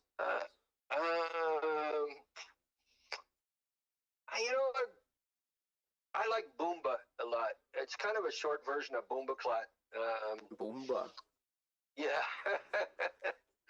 It always made me laugh. Whenever anybody said Boomba, it always made me laugh. So, yeah, probably that one. But Jamaicans are very, very colorful speakers. If they get drunk or too high or something like that, then you might not be able to understand their patois because it becomes a lot thicker. I've had that happen to me for the first time I hung out with my Jamaican homie, his family. I went to his house and they were recording, and there were 10 Jamaicans in the house, 5 Jamaican dudes, some Jamaican chicks, my homie, and me, and I just couldn't understand what any of them were saying. And they were passing around a bottle of Hennessy. That was the first time, though. When a bunch of people like that are together and they all speak patois, then they're likely to be excited and speak faster, right? And then you can't keep up with it. You get a word here or you get a phrase here or something, but there's another kind of gear where sometimes when a person will be very upset about something or they'll be very, very high or something, and they speak lazily. And so they start going, going down and they start doing that, and they're slurring their words. Now all of a sudden you can't understand a fucking thing, Yo, man. Yeah. I don't know. It's fun. I started to understand Jamaican about a year or two after hanging out with them a bunch. Yeah. Without no dictionary, I was just like, what? Or sometimes I just have to pretend to understand one of them, Exactly. I tell you, the worst thing that ever happened to me was when I was a journalist. The first time I went to Jamaica, I got asked to go cover the Rolling Stones recording their album called Goat's Head Soup there. So I thought, okay, I can cover that. And then I contacted Island Records and I got some interviews with some of their artists there and stuff.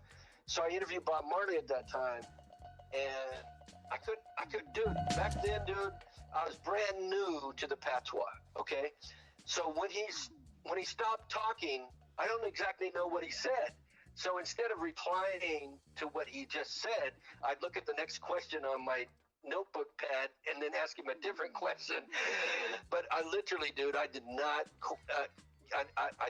grasp patois at that time. I was still at the very early stages of it, Isn't it weird that they can understand you better than you can understand? Like, you can't understand them on the same level, but they know what you're saying, which is weird. Well, they can understand us because that's the normal thing that they hear. Like, in other words, if they watch TV and if they ever watch a movie, then they hear people talk like us. So they're used to that. We're not used to that thing.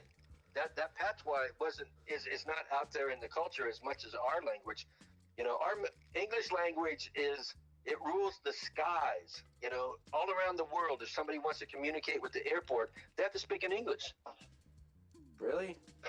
Yeah. What the fuck? But right now, it feels like we're all on the Titanic. Like, I don't know where it's going right now, but it doesn't feel good. It doesn't feel good, man. Do you think... What do you think is going to happen, man? Well, we have a real bad situation right here because in order to get out of this, everybody has to work for the common good. But we have this disparity in wealth. So you have the richest individual citizens, then you get the corporations wanting to only do things that benefit them. Without the people that are rich like that, you can get the majority of the public to do a certain thing.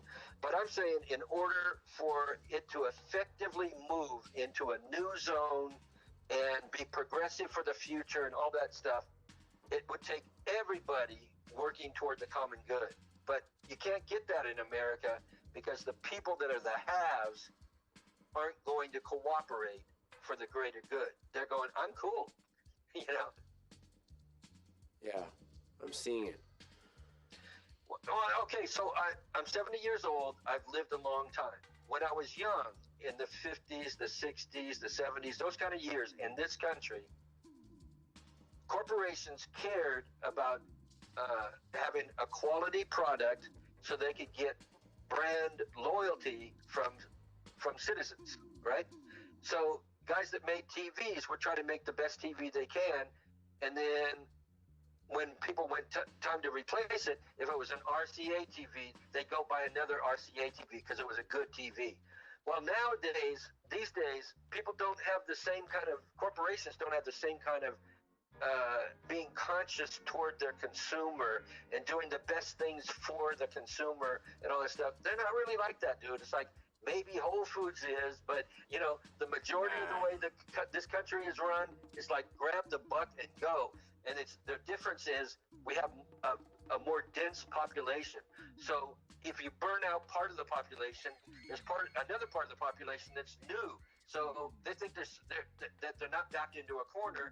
They can just keep getting business from one place or the other. So they've completely switched their philosophy. They don't care about quality as much as they used to. Even a firm like iPhone, they make those things obsolete, planned obsolescence. It's so you funny have to go buy another phone. That's funny they just dropped a new iPhone during all this. Like, can you guys go make something useful with all that shit? Yeah.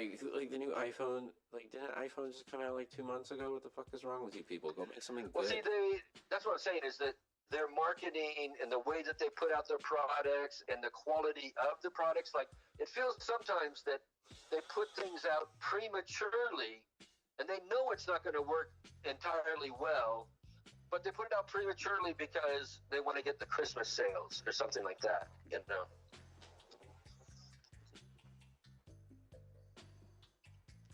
Pretty aggressive form of handling business. Well, I don't know. I'm sure that everybody in this country in the last 5 or 10 years has experienced the feeling that wherever they go out in public, that somebody's trying to get their last dollar. You know, so if you're involved in a transaction, somebody will say, well, yeah, you know, plus you could add this over here, and that would make it even better, or whatever. Everybody's doing the upsell. Everybody's trying to get your last dollar. Wherever you go, they're trying to get your last dollar. Everybody wants your last dollar now. And that's another thing I've noticed in the last, like I said, the last 10 years or so. Before that, yeah, they've always wanted profit. But right now, they're trying to get their hand deep in your pocket and pull out your last dollar, you know?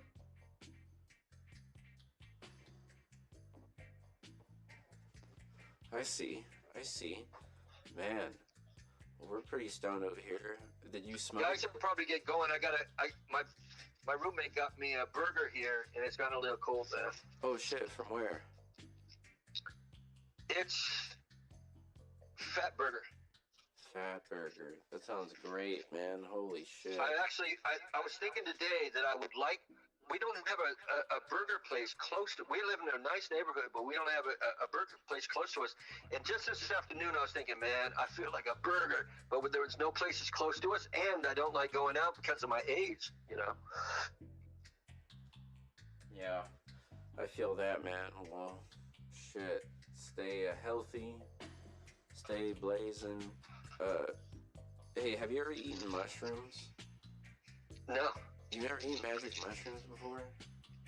No, see, my deal is that when I was a teen, I would try anything, okay? What'd you try? I had a couple of bad acid trips, and oh, shit. by the time I got to 20, I stopped doing drugs. I only smoked weed. Yeah.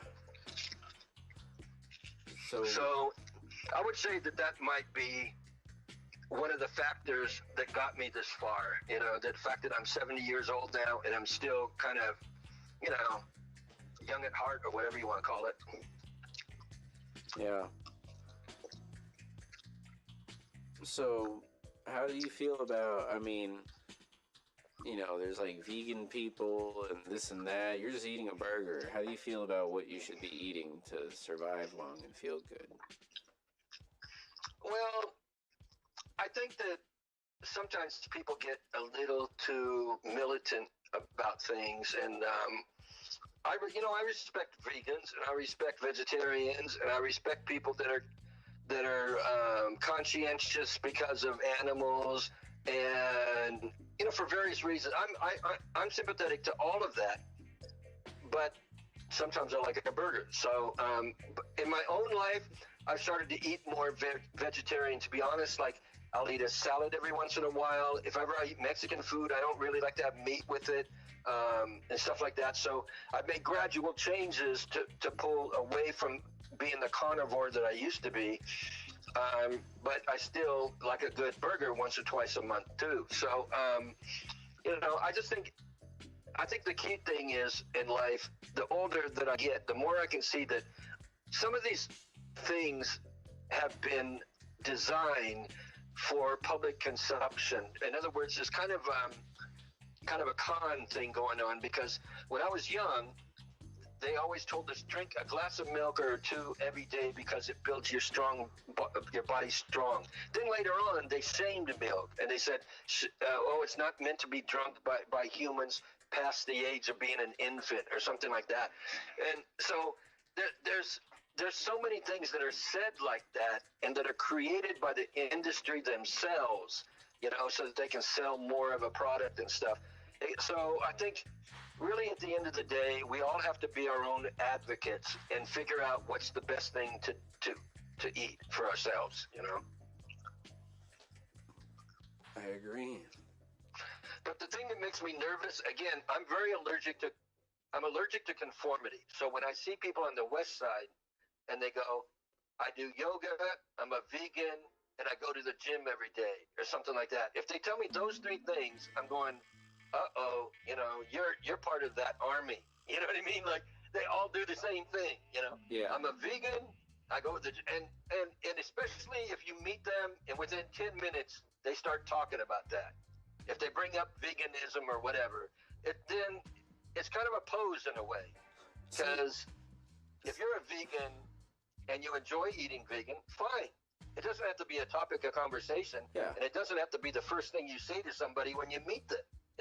Oh yeah. That's fucked up. Like, what do they you ask you a question, and then you say, "Well, as a vegan, I mean, you make it a large part of your identity. You don't need to do that.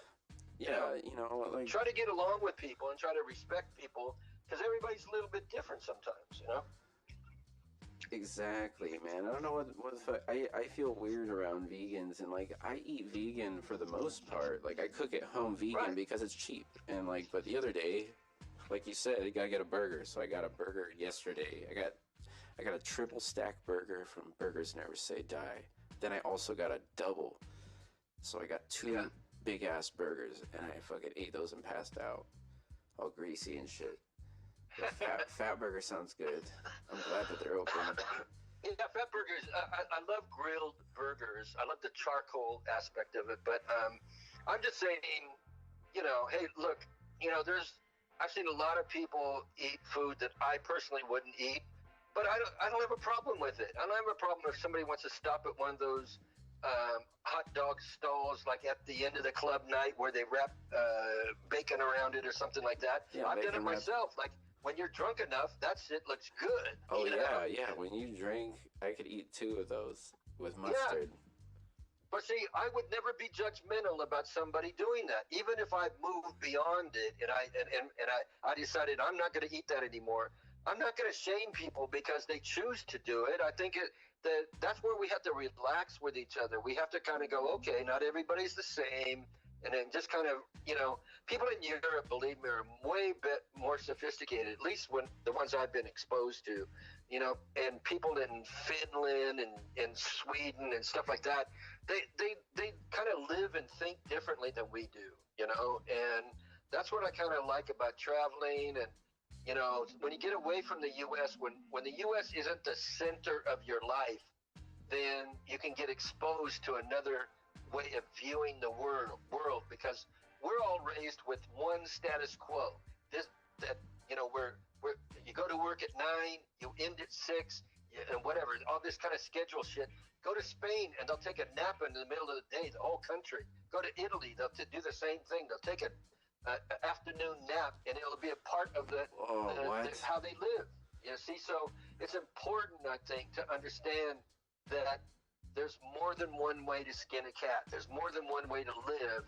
And because if you just stay here and you don't get exposed to anywhere else, then our status quo is what you consider normal. And normal is a kind of an evil word if you think about it, because it's a judgmental word, Normal according to what? According to who? Whatever, It's like, I don't think there is a normal. I think that there is a certain type of behavior that is popular at a certain time, but normal makes it sound like this is correct, and anything other than this is not really correct. And so I don't like that. Like the English, they have a word called proper, and they'll use it on you to try to demean you. They'll try to demean you and say, well, that's not proper. What the hell is proper? Yeah. Proper and normal, they're judgmental words, Precisely. Do you have any relationship advice for the people in the chat room? Being 70 years old. You mean at this particular time or in general? Just, I don't know, man. What would you like? Do you encourage everybody just has 10 hoes? I've been married twice, and I don't really believe in marriage very much anymore. I think it's very important to have, if you're inclined, it's important to have a connection with someone else, and I believe in sharing the love experience and all that kind of stuff. But I think that for men, marriage is not a very good thing because it kind of demeans you. You get married, and then after a couple of years, a woman hands you a list on a Saturday and says, "I need you to do these 8 things." That's what it turns into, dude. And So I don't see a need for it. I just think it's important if you're looking for that, a connection with another person, then do that. How do you do that? How do you say, hey, hey girl, I just want you to like live in my fucking loft, and we just had that love experience. All you got to do is just cook and clean, and like do some chores for me, and like organize my records. Yeah. I think if they're nervous about a certain aspect of it, like they want to feel financially secure or one thing or another, you can talk about that. You can talk about making them feel more comfortable. But see, what's not fair is that, there's some men that have worked really, really hard to become successful, and then they marry a woman who's unsuccessful, and they split up for some reason, and then the woman gets like $10 million, $100 million, or something like this, and if they can prove that she contributed to that man's the earning power that he had, that if they were able to help him in business or something, then I don't have a problem with it. But if he went off and did all the work and became extremely rich, and then they get separated, and he and she gets like half of his stuff or whatever. I mean, well, it got ugly with Brad Pitt and his wife. He offered her $400 million, and she turned it down. What an asshole. Yeah, well, that doesn't make sense to me. Like, he's being as generous as he can, and he just wants to end the endless court case, because the only people that benefit from that are the lawyers. So he's going, okay, let's wrap it up. I'll give you $400 million, and then just to piss him off, maybe she says no. And so anyway. Now we're talking about the world of marriage and divorces and all that kind of stuff. So that's my advice is try to avoid that. Try to avoid the complicated stuff. If the woman is insecure, or if anybody's insecure, write stuff down at the beginning. Even the most basic things of how you want your relationship to be. Write it down, and then you can refer to it later. Nobody, like 3 years later can say, well, when we first met, you told me this. Just create a document where you write down on a piece of paper how each one of you wants to be treated, Then you can refer back to it at the beginning. Look, this is what it says, And if you have to negotiate that and make some changes, fine, But I just think marriage is a bit harsh. It's it can be a little bit like a jail cell in sometimes these kids come along and you don't even like them. You go, this kid is nothing like me, man. This kid is an annoyance, right? And I was asking people this question a little while ago, and nobody can answer it for me thoroughly. But see, if somebody came along and kidnapped your kid, I wanted to know if you had to report it.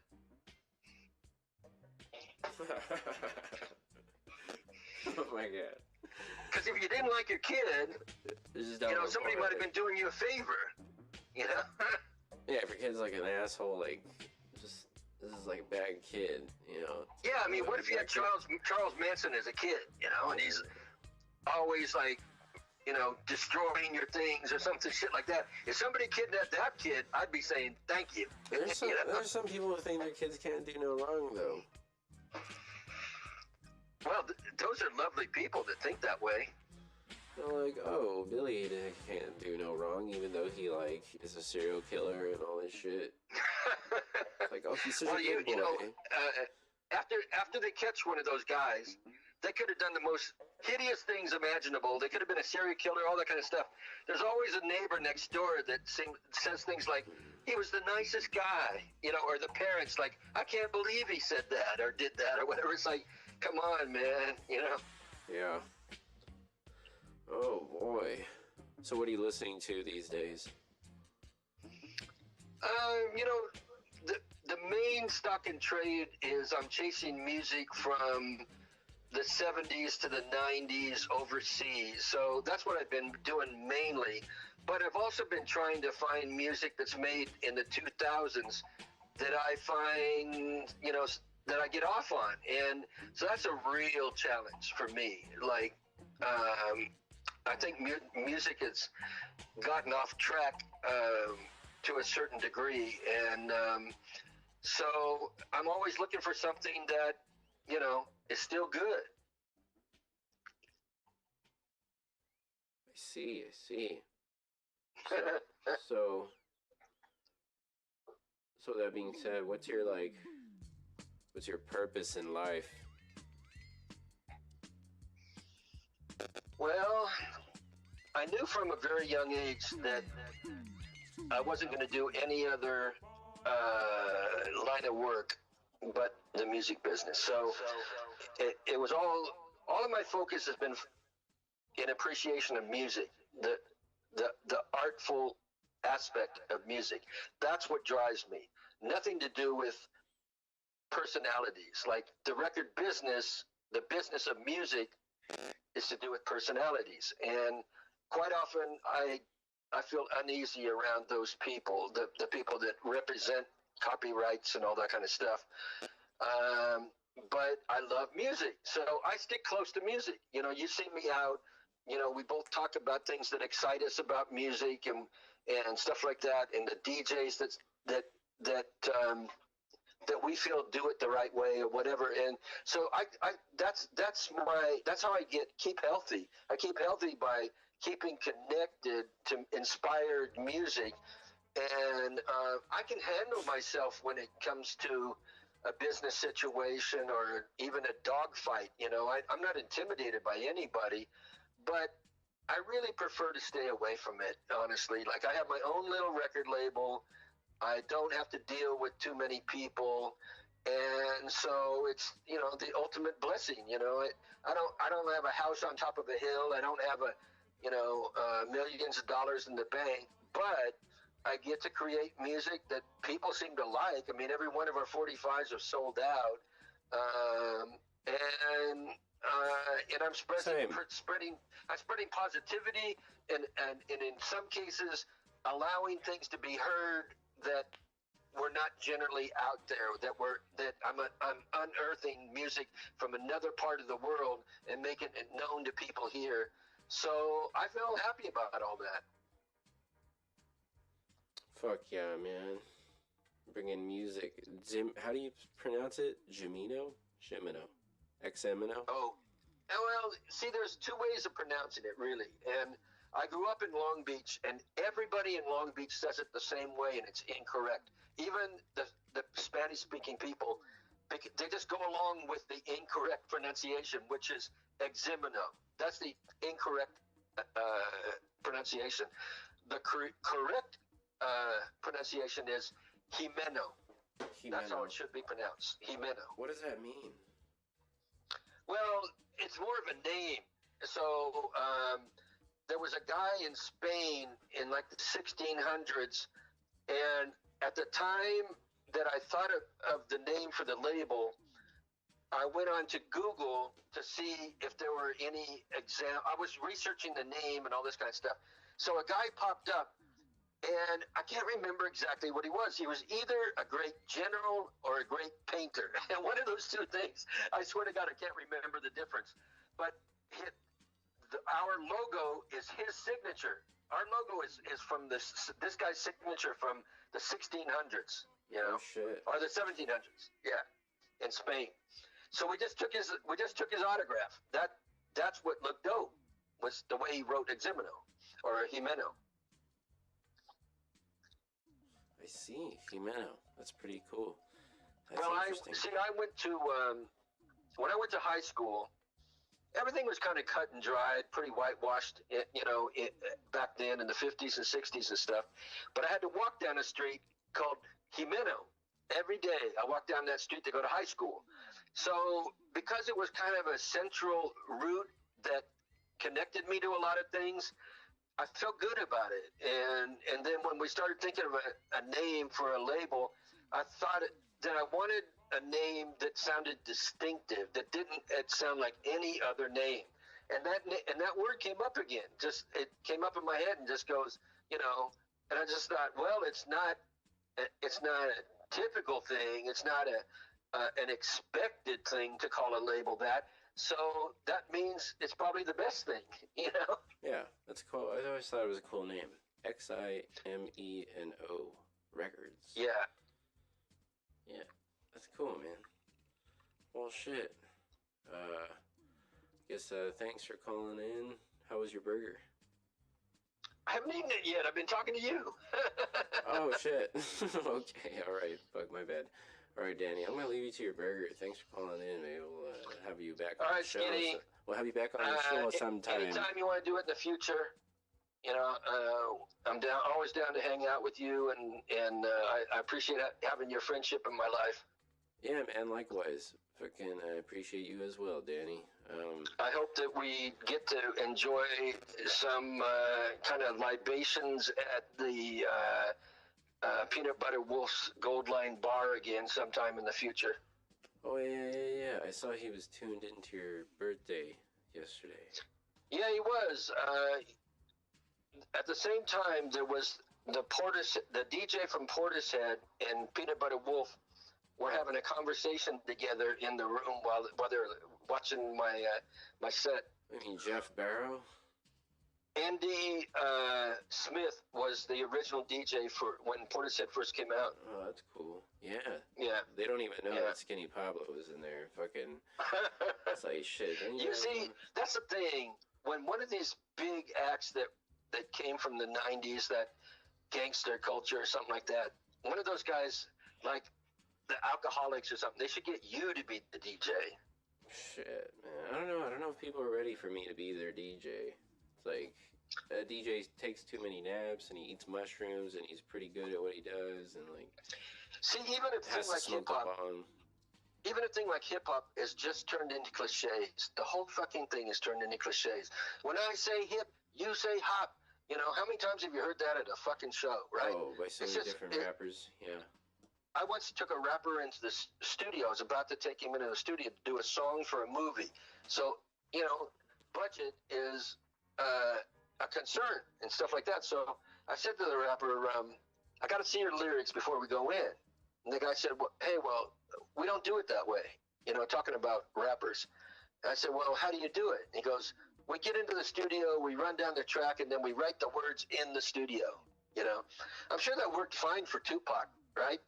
But, you know, not every rhymer or MC is able to do that, you know? So, you know, again, he was following the rules. He read somewhere that somebody else wrote their rhymes in the studio, and suddenly he wanted to do the same thing. So I hate to just stick on this one thing of being a conformist, but I am so against it, you know? I think this country would be so much more interesting if you just ran into people and some of them were eccentric and different people were different ways and stuff like that, instead of people just acting like robots, you know? Yeah, doing the same shit day to day, fucking not creating, just like... Yeah, everybody's trying to appear normal, and the people that care about it are all trying to be nice, you know? Like, you know, if you're nice, you don't have to try to be nice, you know? So, you know, hey, it's more important that you're respectful than it is to be nice, if you think about it, you know? Yeah. It's more important to respect somebody for being who they are, the essence of who they are. If you respect that, you know, that alone is nice, you know? So you don't have to think about being nice. Just think about being respectful, you know? Respect. Yeah, respecting people's cultures and respecting, you know, different things that you come up with, you know? I don't know. That's how I see it again, you know? Like, if you're respectful to other people, you'd be surprised how much respect you get back, you know? People, you know, there's a certain amount of people that will give you loyalty and that will, you know, feel connected to you because you bothered to go to give them that. You bothered to give them respect, so... I see. Nobody's trying to vote me into office. Let's put it that way. Oh, yeah. So, how do you feel about... What was your favorite president to be if you even give a shit, because I haven't given a shit about any presidents during my lifetime. You know what? I mean, I think that there's kind of two things that go on. You see the public image of somebody, and then you see there's a behind the scenes guy that's doing the work from day to day. And so I really don't feel like I know any of those guys. When I was a kid, I thought John F. Kennedy was a noble kind of leader, because all the other leaders had been older and more conservative, and then and he was trying to get the equality for people of all races, and and he's trying to do some progressive things in the government. So I liked that. And then he got killed, and of course I was a kid at that time. I was young, so I could just believe the image, of this guy who looked like a movie star and stuff like that. But he was better than most presidents, I think. And but I don't really have one guy that I love. The fact that Obama got to be president, but in the times that he lived in, he kind of had to go along with the way the system was. And during his time in office, we were at war the entire time. For 8 years, we were at war in the Middle East, and that's not a good thing. So, he wasn't the perfect guy, but he was such a positive role model for African Americans, and even for those of us that appreciate diversity, that appreciate the image that we might have overseas as a country. Like, we've always shown them just old white guys, okay, here's the next old white guy, and here's another old white guy, and for once we had a guy that was not only African American, but one of the best speakers, one of the best speech guys to give a speech and stuff like that. A guy who was intelligent on top of all that. Like, if you notice certain things, like Jackie Robinson was the first black ball player. He had to be perfect. If you saw the movie 42, they had to say, Jackie, you can't argue back, you can't fight back. Somebody spits on you, you can't do that anything, because they're going to make you the evil guy. So he had to be better than everybody else around him that was calling him the N-word and all this different stuff. He had to just try to keep that flowing past him and focus on playing baseball. So he had to be almost like the perfect guy in order to be, and Obama had to be the same thing. Obama had to be a dignified guy, a guy that didn't get too angry and all that stuff. And then if you think about the women in this country that want to see the first woman president, we haven't had that figure come along, that golden figure that's like an Obama, that's like a Jackie Robinson. That hasn't come along yet, Hillary Clinton is a very controversial woman in politics, so some people like her and some people don't like her. But you haven't had that magical person that has all these different things, intelligence, well-spoken, and all that other stuff, all in one package. So that's when we're going to get the first female president, when that person comes along. I think Elizabeth Warren is probably a really good politician, but not so great a speaker, and maybe not so great a leader. Once you get in that job, Washington is all about horse trading. It's all about, okay, well, if you do this for me, then I'll do that for you, kind of thing. And some of those people just aren't cut out for that. So, I just think, when that person comes along that has that charisma, then that's when we'll get the first female president. And I look forward to that day. I'm really in favor of there being... What about that one lady from Alaska? What's her name? You like that? What? Sarah Palin? Yeah, Sarah Palin. She's hot. She's a hottie, isn't she? She looked like a soccer mom. Is that your ideal of hot? Well, I mean, she's hot for like a politician that's like older than, fucking... But she was dumb. And on top of that... Yeah, that's great. She's dumb. Some dudes love dumb chicks. You know what she was a prime example of, dude, in terms of her mentality, right? She had trailer park mentality. That's where she's from. Really, I'm not joking. She's from, they're archaic. They're like, her and her family, they're like, one step away from that. Trailer trash? What's that thing on cable when there's somebody goo or something like that? I don't fucking know. There was I don't know. Anyway, there was some public fascination with a character, Kazakh Gugu or some shit. But anyway, whatever. I don't know. Whatever. Shit. Man, would you ever consider eating magic mushrooms this age point in your life? I don't think so, because I can't risk any kind of flip out kind of thing at this point in my life. You think you flip out? Oh, well, there's a possibility. That's all. Oh, okay. And it happened to me when I was in my teens, and I could kind of get over it at that point. I could recover and move on. But at this age, if I freaked out in some kind of way, I don't know what effect it would have on me. What about microdosing? See, the thing is, when you're at my age, dude, you kind of feel like basically you're similar to a car, right? So I'm a car manufactured in 1950. The parts can't be that good. You know what I mean? The parts are kind of used parts at this point. So now it's a question of what's going to break first. You know what I mean? Yeah. So what are you doing to maintain? Like, are you doing exercise? Are you like doing squats in the house or push-ups? You know what? I'm kind of doing everything I want to do and seeing how long it will last. And so far, it's lasted till I was 70 years old. I party, I slowed down on partying a little bit. I don't drink very much alcohol anymore. So those are the ways that I've slowed down. But in every other way, I've not changed. Right now, because of this,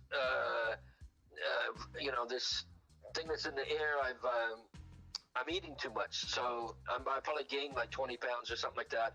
So I'm going to make a concerted effort to drop some weight, but I'm not really pressuring myself too much to be in shape, to be older, and it's mainly because I'm a fatalist. I believe that when it's time to go, I'm ready to go. Yeah. Hey, we got a question in the chat room. How has smoking weed...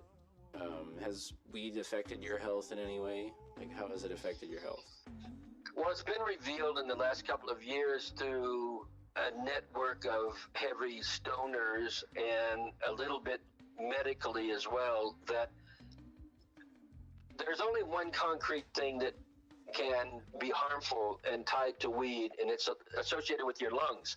That if you are a very, very heavy smoker, then your lungs are very likely to be affected in the same way that a smoker would, a cigarette smoker. So we're not likely to get cancer as much as a tobacco user would be, but still, it destroys your lungs.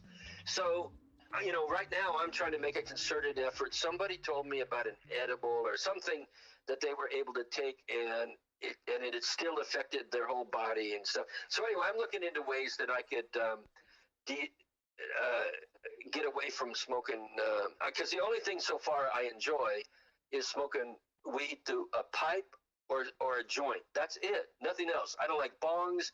I don't like vaping. I don't. Those are the two things I like. I like my mouth to be close to the actual weed, the herb. And so because of that, so that's the only health thing I know about. Everything else, you lose your memory every once in a while. It's no big deal. But again, that only applies to you being a very, very heavy smoker. Do you ever use like vaporizers or concentrates or wax or? I really don't, because I've tried the waxing thing, I tried the vaporizing thing, and it hasn't really made me want to use it. Yeah. So, like I say, I'm just going to continue to experiment until I find the thing that works for me, and then try to wean myself off of smoking, joints and stuff like that. What would be your ideal way to get stoned? Ideal what? Your ideal method of getting stoned, if you could, like eating a pill or something, or like. I don't mind as long as it has a particular effect I like, which is that I really like what I call a sledgehammer effect to your brain. Like, I like a heavy type of thing. And then I like to feel tingles on the whole rest of my body. I don't want it to be just a head thing. I want my whole body to feel kind of buzzed, you know. So I haven't found that with anything but the weed that I'm smoking, you know. Yeah. Who's like, who do you look up to that you've gotten stoned with? That you were like, man, I can't believe I got stoned with that guy. Well, when I was in Jamaica in the 70s, I got stoned with some of the biggest Jamaican artists. We're in a cipher. There's like 5 or 6 of us, but there was Gregory Isaacs, Sly and Robbie, one of the Heptones. I can't remember who else, but I mean, I remember being in the cipher, and everybody else there was black but me, and we were out in the middle of a field, and the nearest lights were like street lights that were about half a block away.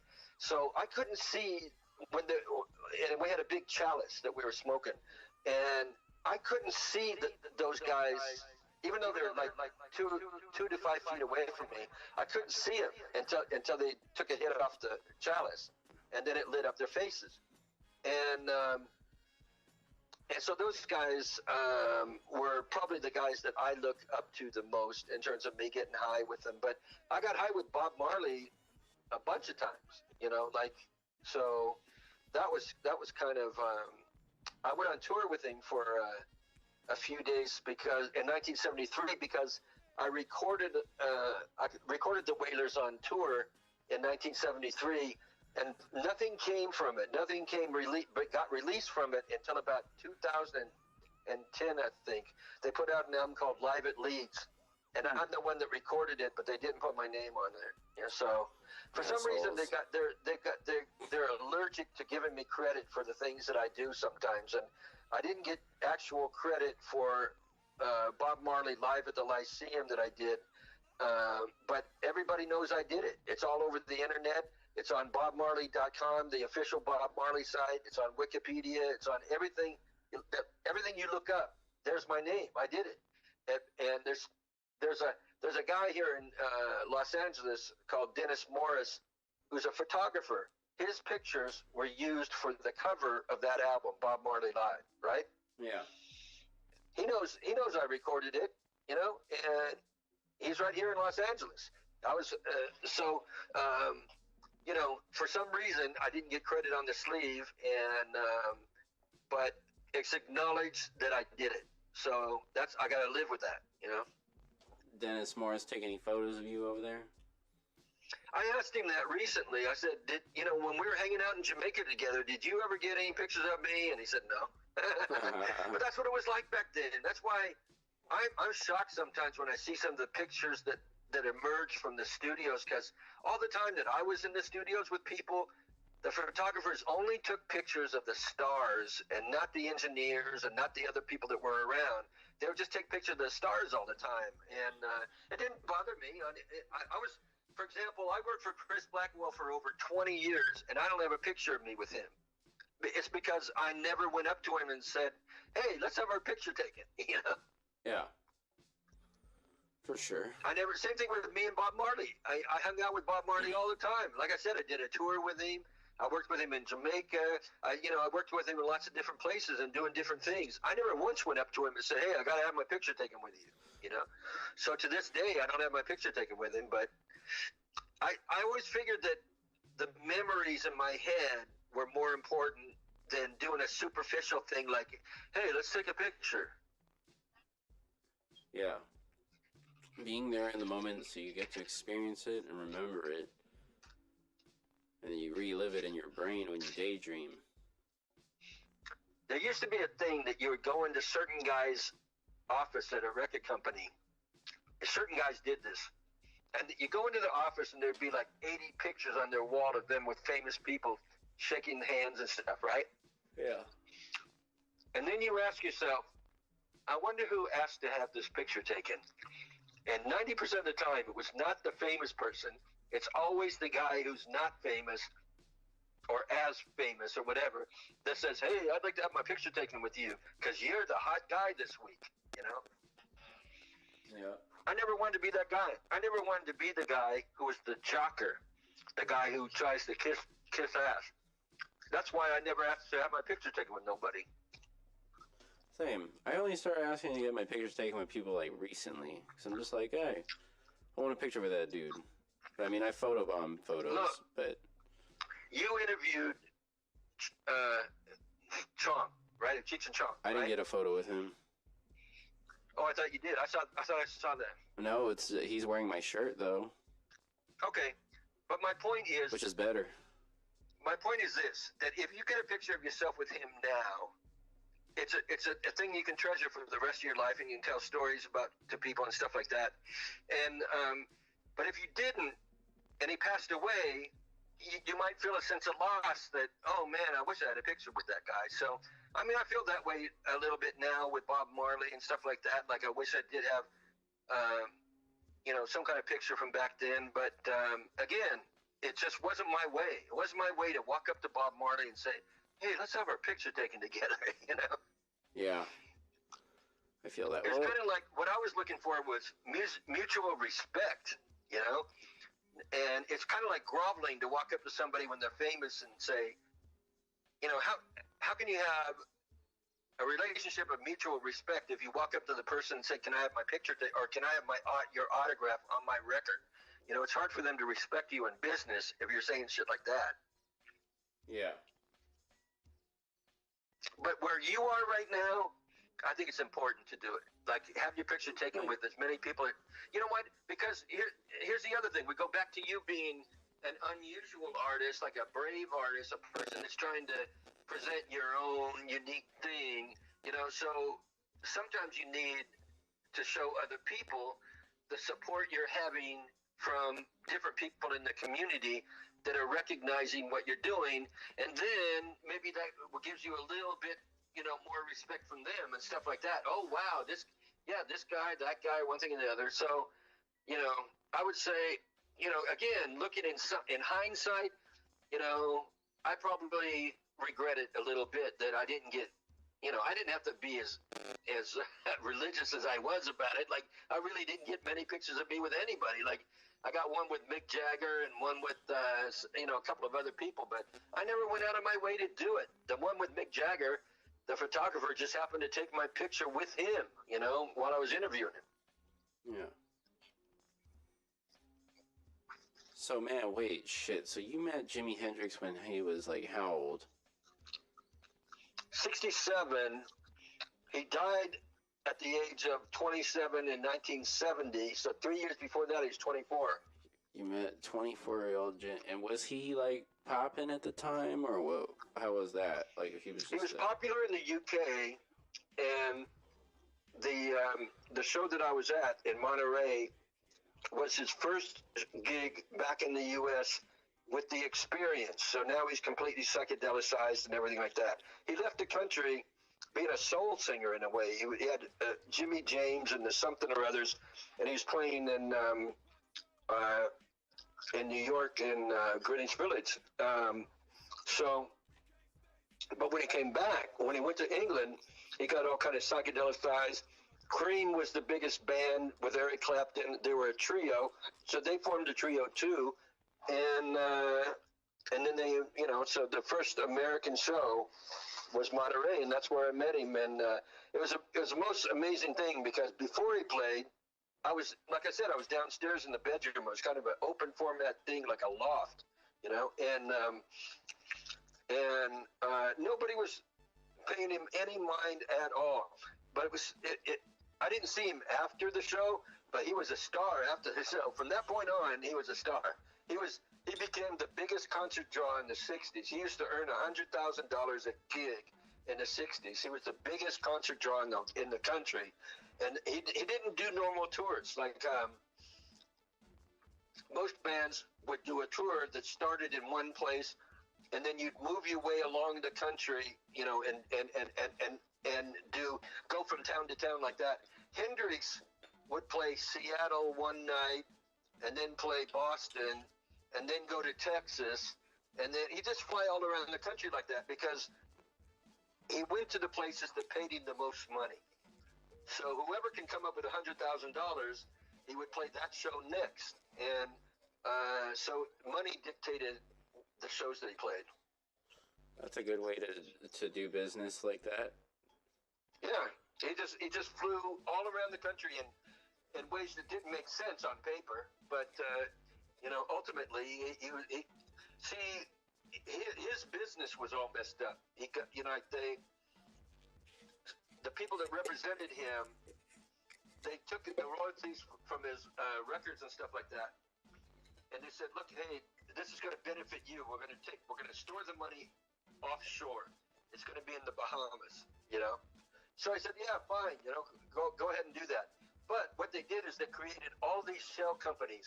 So it leaves Warner Brothers Records. It gets sent to their company, and then it goes to a shell company, another shell company, another shell company, and nobody can trace it. Nobody can find what happened to the money. I see. So what songs did he play? Because he wasn't actually seeing that money was kind of being stolen. Then playing live gigs was where he was able to get cash. Yeah, playing live gigs, that's where the cash is at. Right. Oh man, that's crazy that he didn't have a lot of artists throughout time.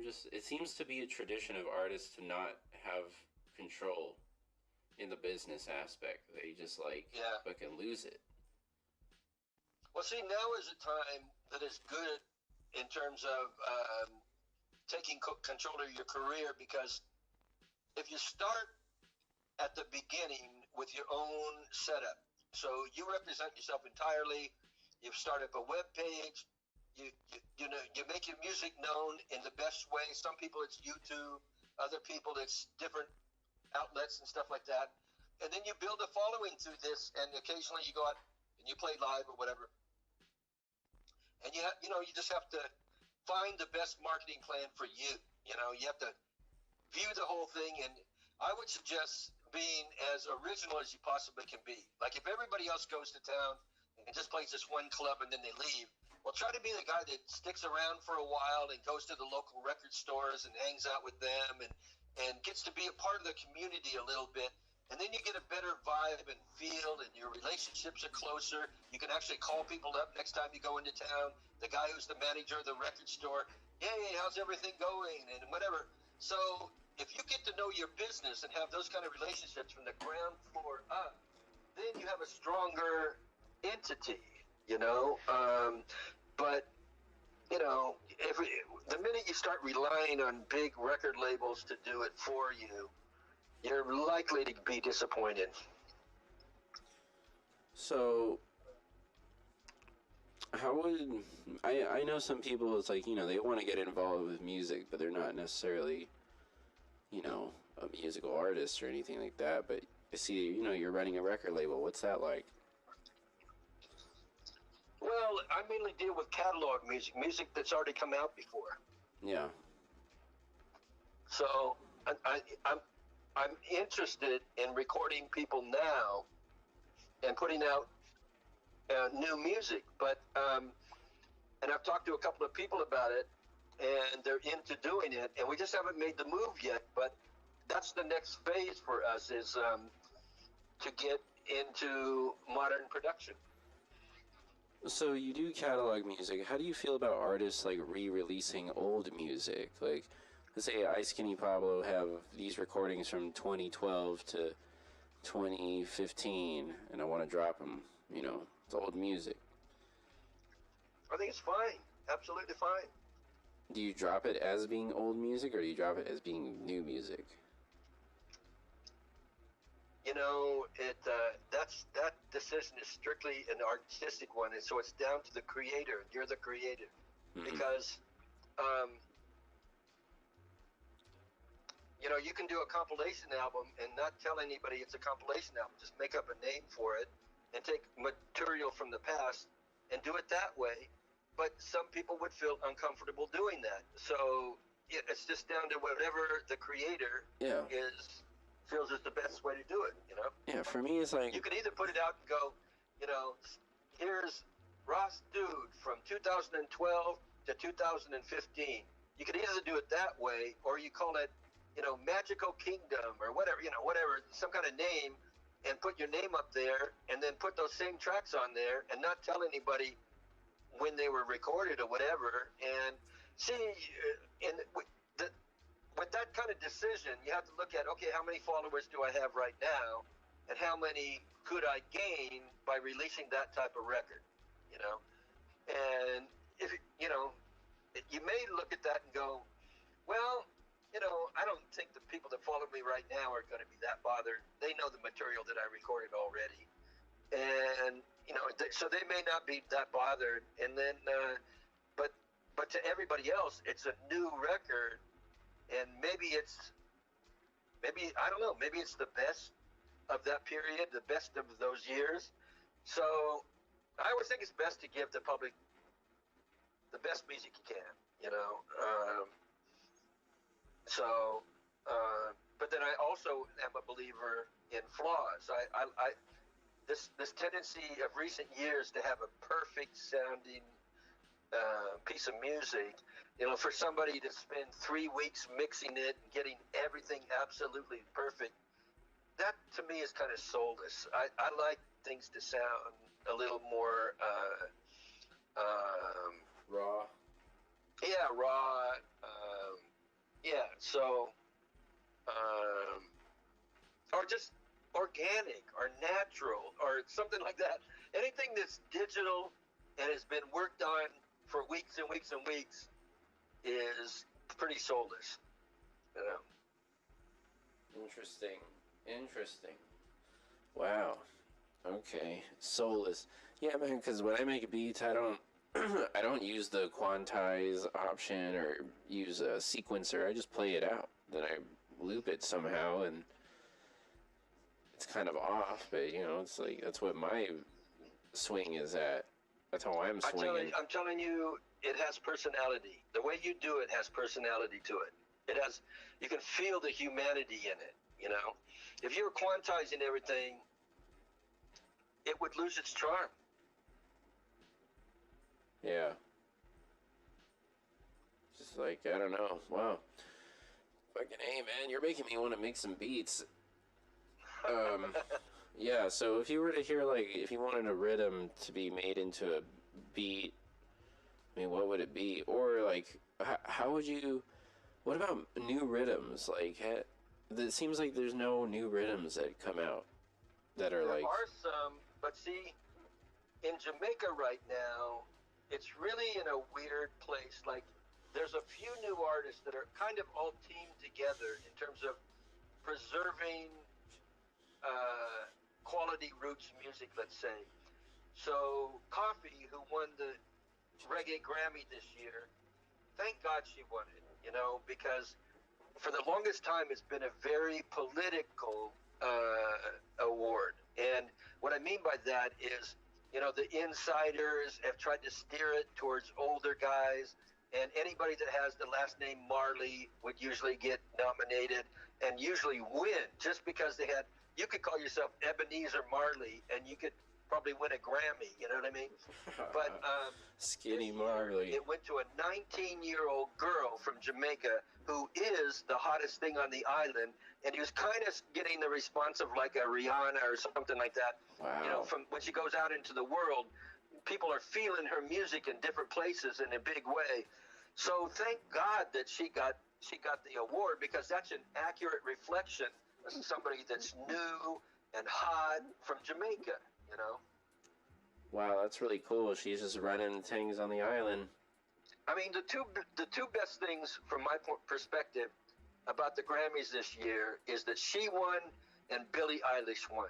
Billie Eilish won 4 Grammys or whatever, but she's another 19-year-old, another kind of raw talent that she doesn't follow the rules. Now she found her own unique style. A person like Bjork, she's another person that found her own unique style, and that's what I'm looking for. I'm looking for these people that come along and have a new voice, a fresh voice, a different approach to making music. And to me, Billie Eilish is like that. The girl Coffee from Jamaica is a promising young talent, and I like to see that kind of talent. I like to see people that actually break the mold, than people that are trying to cash into the music business, you know? Yeah. All right. I heard that there was some guy in Guam who had the virus, and he was from somewhere else, but he went to Guam. Did you hear anything about that? Well, yeah, there was a Navy boat, a whole Navy ship. That's right. Landed and so with the guy who got fired, he went to Guam, right? Yeah. He was like, yo, they got COVID and they fired his ass. Yeah, he was the admiral of the ship. But he's a hero now. They're putting him. They fired the guy who fired him. Oh yeah. Yeah, so they unleashed those fucking sailors onto the island, man, into like hotels and shit. They're making them stay in hotels. Pretty fucked up. Yeah. Got everybody Well, I hope freaking they out. don't leave behind a whole new cases of that virus. Oh man, they leave behind all kinds of shit. They left behind snakes. They'll leave behind the virus. Oh no. Yeah. That's no good. Yeah, the Navy is notorious for leaving behind all kinds of shit, man. Like, just like shit that. Yeah, they left a species of snake that came in and ate all the birds and all of Oh my God. Yeah. Yeah. This is what they do. See, I'm glad that. I think the original politics of the captain of that ship getting fired and being called disgusting names like insubordinate or whatever. He was called all kinds of names by his superior. But the way I interpret it, and I don't know whether I'm right or wrong, is that guy that fired him might have been kind of part of the Trump administration kind of idea, you know? But then the way it shook out was, you know, there was such a groundswell of support for that guy who was looking after the welfare of the people on his ship. That's you know, he wasn't going to quietly walk away and then send an email to the guy saying you must try to help us or something like that. He went out and you know, went on to media and did whatever he had to do in order to save those men's lives. Now you can't do anything but admire that, you know. But these other Navy people, they were like going, oh well, you didn't follow the rule of succession of you know, whatever. It's like, no, he did the right thing. He did the right thing in terms of humanity. He was trying to save someone's lives, you know. Yeah. As you should. So yeah, I heard about that he was over there in Guam, and I thought of you. Yeah, man, from over in Guam. Shout out to everybody, if anybody's from Guam is tuned in. We're gonna go on tour in Guam sometime, right? Dude, we should just live there for like a few years at the team house, and we can use it as a hub to go to Asia. Well, yeah, let's do that and build a big ass studio, have a new kind of King Tubby studio over there. Yeah, that could be done. I guess maybe by like next year. Probably do that. Oh yeah.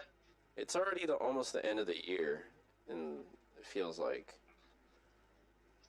I feel like I could do this for like another 7 months, and then just come out and be like, all right, let's get to flying around. Well, this country right here, in terms of doing what we do, like let's just say DJ gigs. People are saying right now, it may be a year, maybe a full year before we get back together and start having DJ gigs and parties and everything like that. So, you know, I was making a living from being a DJ. Now I have to. I'm planning on putting my energy into the record label. Yeah, I mean, there's that, and you know, there's other avenues. You could sell some mixes online. Seen people do that. Yeah, I've done some of that already. I'm starting to get paid for mixes, which is a more warm feeling. Yeah. Fuck yeah, I feel it too, man. Pre-COVID, I had like 4 gigs lined up, and like gigs just kept getting canceled due to COVID. And I was the first to like, man, what the fuck is this shit? Like, fuck that. You guys are pussies. Then like, I was like, ah, damn it. This is like some real shit. Yeah, we were going to get together a couple of times. We're going to do Peanut Butter Wolf's Bar, and then we're going to do the Dub Club. What if like all the gigs that we had they canceled? We just say, hey, it's postponed until like the first day of COVID, then you have like 50 gigs lined up already. Oh, yeah. Right? You just be like, Yeah. you talk to your guys, you be like, listen, whenever the bar opens up, I want the first day of opening of COVID. I want to be DJing at that party. I think we can do that. Yeah. I know there's certain gigs that I can get. I'm pretty sure I feel confident about that. So, but you never know. I mean, honestly, dude, like, you don't know how hard these businesses are going to be hit after being off for a long time. And you don't know who out of those people are going to go, well, hey, let's go in a new direction or something. You know, who knows? Yeah, I feel that, man. Like, there's not much anybody can do. Yeah, I mean, the main pressure right now is to come up with some sort of steady income to at least make it through the next year and then see where everything goes. Yeah. I feel that. You can always just grow some weed. Yeah. I don't know. All right, man. I should probably get going now. This burger is waiting for me. So. Oh fuck! I thought you ate it on air live. No, I took 2 bites. Oh damn! All right, Danny. Fucking apologize for keeping you from your burger. Throw it in the toaster oven for like 5 minutes. Thanks for calling in and giving us all this information and talking to us about your experiences. I'm sure there's a lot more to say. So. I'm gonna take this bong rip. Yeah, I think we're just gonna end the show after this interview, man. Like, I'm not gonna make any beats tonight. I think this is good. All right, that's cool. But just remember, I'm a friend of the show, so I'm here whenever you need me. All right, cool. Yeah, you might get a random phone call every once in a while. That's fine. Just to ask about something. Yeah, that's fine. All right, cool. Yeah, man. All right, so brother. Take it easy, bro. All right, you too. All right, peace out, Danny Holloway.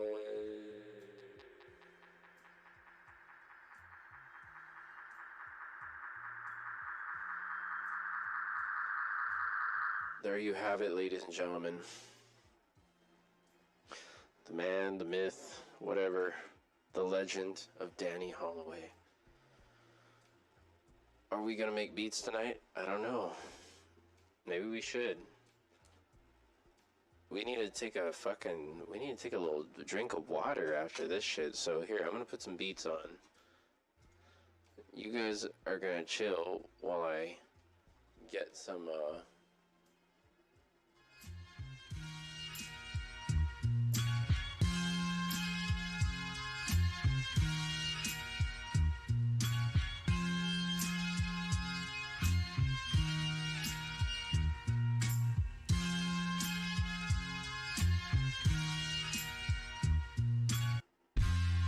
Alright, I'll be right back, guys.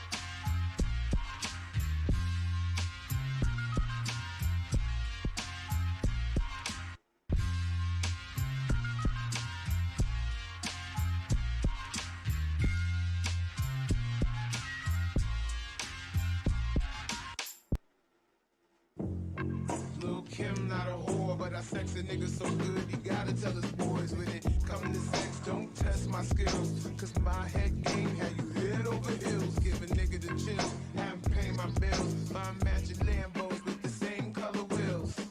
When I ain't out shopping, spending new C notes. I'm in the crib giving niggas deep throat. Tonight, Lil' Kim gon' have you in the zone. Girls call your crib, I'm answering the phone. Guys wanna wife me, give me the ring. I do it anywhere, anyhow, I'm down for anything. Couple of humps, give a nigga goosebumps. This junk in my trunk ain't made for chumps. When Little Kim's around, you don't need to lie. This is drugs, baby. I'm making you high. Got the magic. Uh-huh. What? Uh-huh. I am the baddest. Shorty, you don't believe me, then come to me tonight, and I'll show you magic. What? I got the magic. I put your face in it. I know you sprung off in your tongue. I know you tasted it. Sex ain't a race, but I have a thug nigga breaking record. Time is 1 minute 6. Magic stick, I got the magic vibes. Had it ass tricking out the back shot. The gifts, the ice, I like that a lot.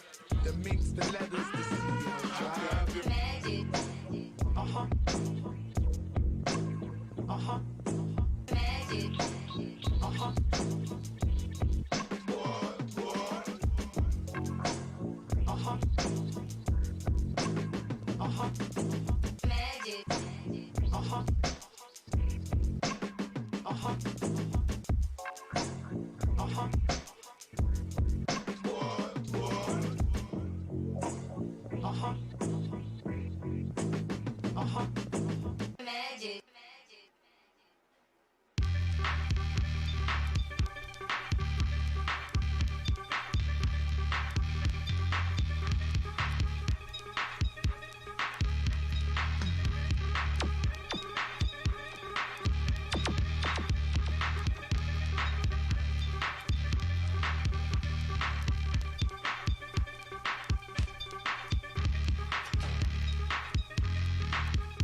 Oh shit. Bomba flat.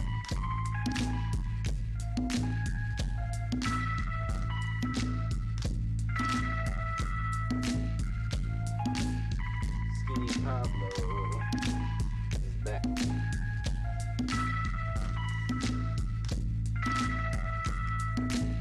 One second.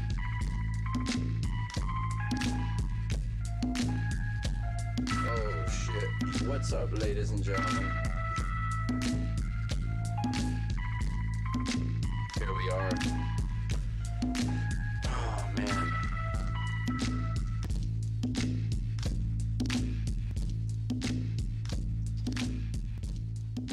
We had a really, I think it was a good show today. If you guys liked the show today, don't forget to tune in. We might have Danny come back. You guys can watch that podcast again, listen to some stories with Danny Holloway. That's right. And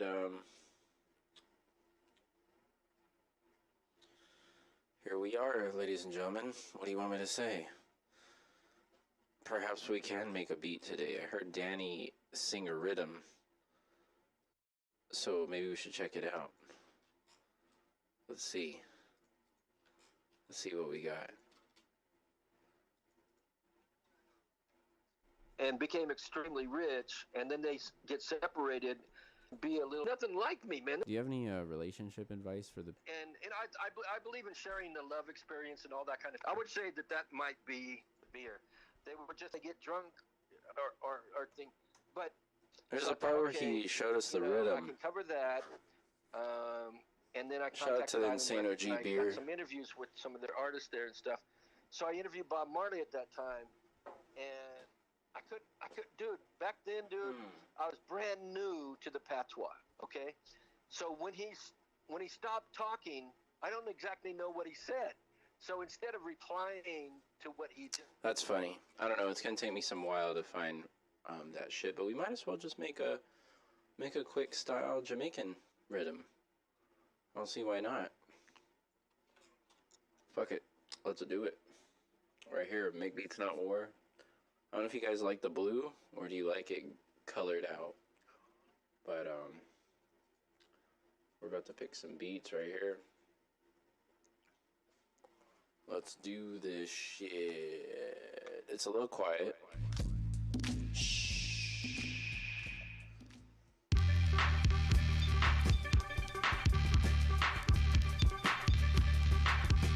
Alright. Let's see.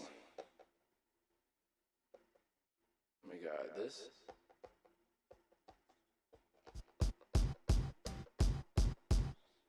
Okay.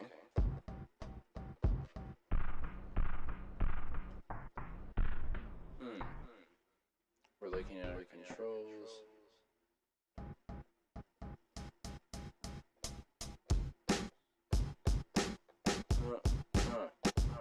Let's make some reggae.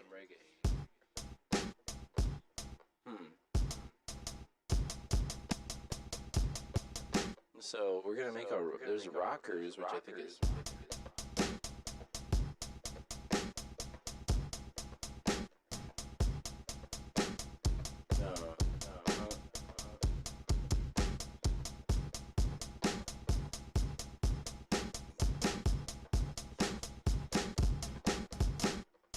So there's rockers and there's steppers. So rockers is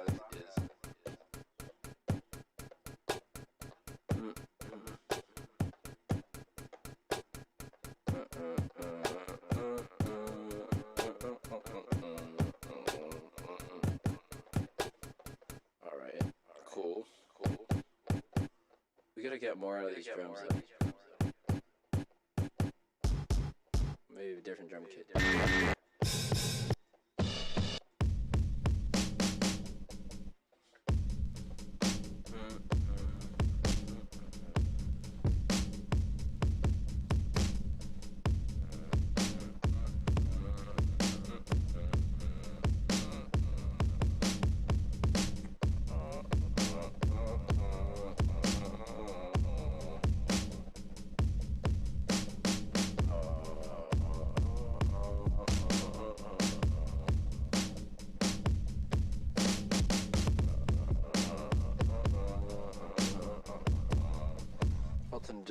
point. Danny Holloway traveled the world.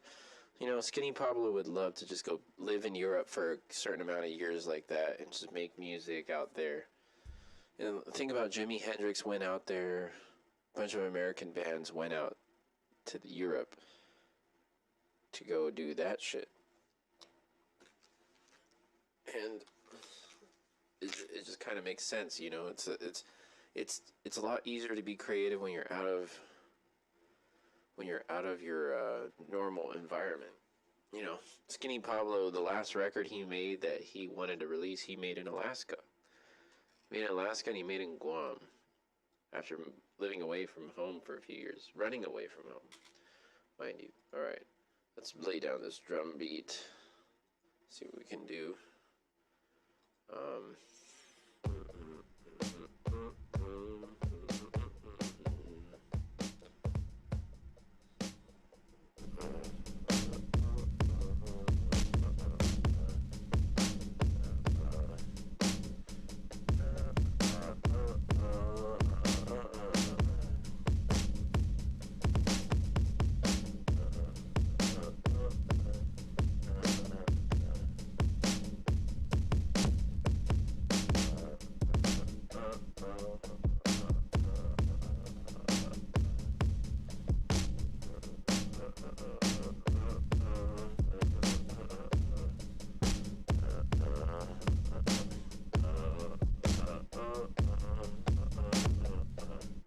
Fucking up.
Doris, make sure you wash that pussy, Doris.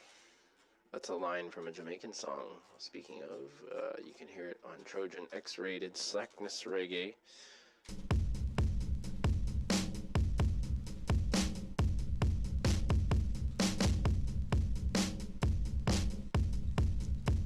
Let's hear what we were playing first.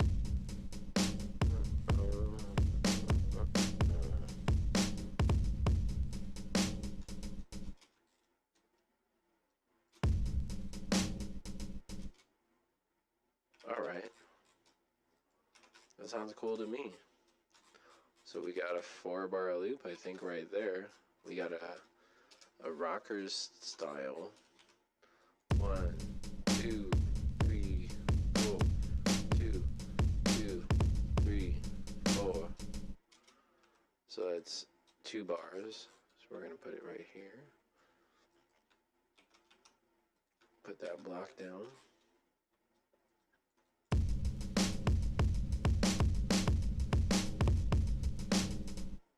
Haha, that's pretty cool and it's fast. I've never heard a beat like that before. We're gonna put it down to, let's say we put it down to like 80.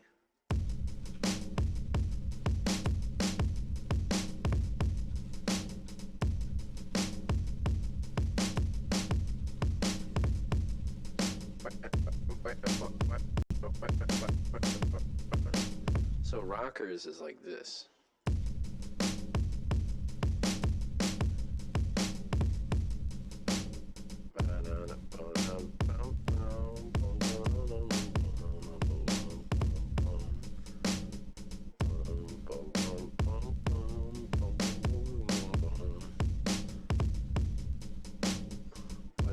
kind of beat I'm gonna make.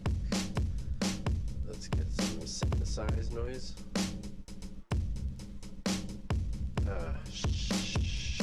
Dub it. Dub it. Rub it.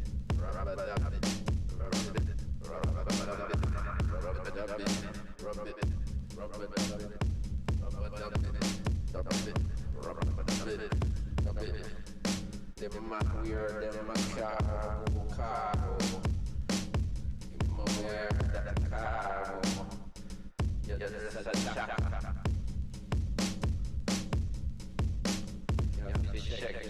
check every entry.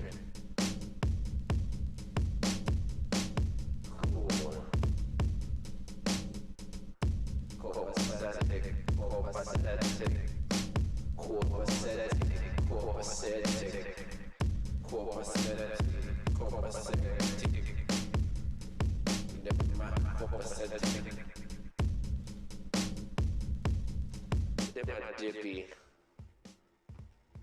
Alright, guys.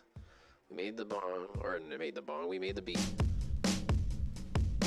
So next in reggae is the bass. So let's add a bass. Let's do a new style bass. We're really in love with our monotone bass synthesizer right here. We're gonna use it right the fuck now.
That's stunning.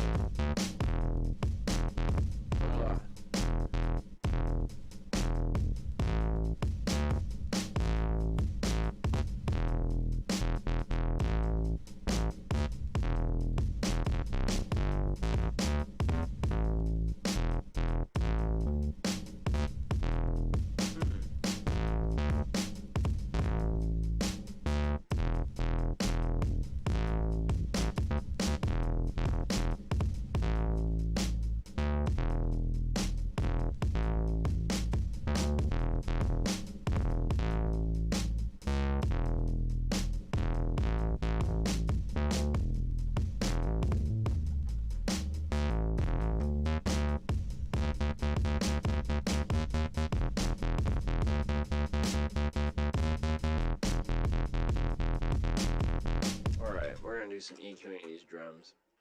We're getting a feel of what a rhythm should be. None of those bass lines were for sure, but you know. Let's put this in its own output.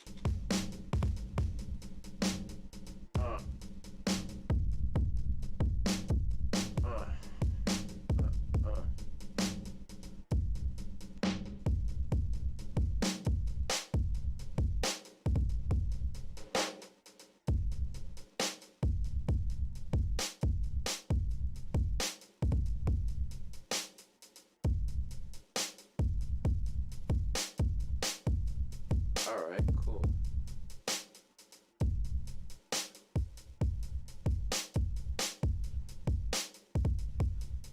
Okay.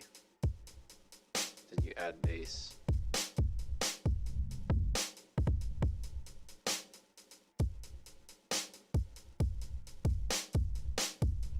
Yeah, do a few things. Oh shit, alright, okay. Just free up more room for the bass to speak.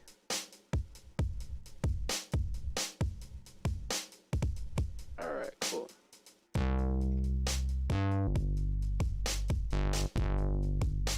Maybe took out a little too much.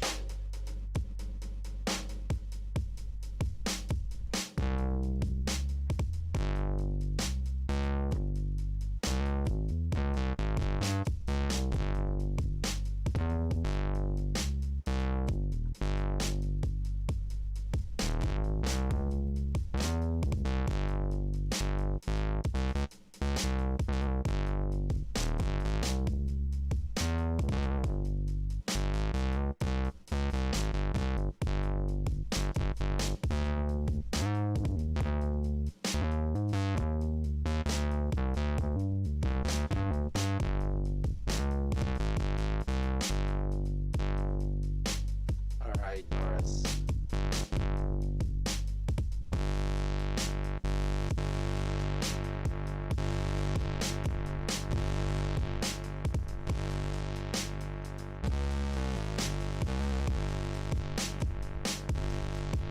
Yeah.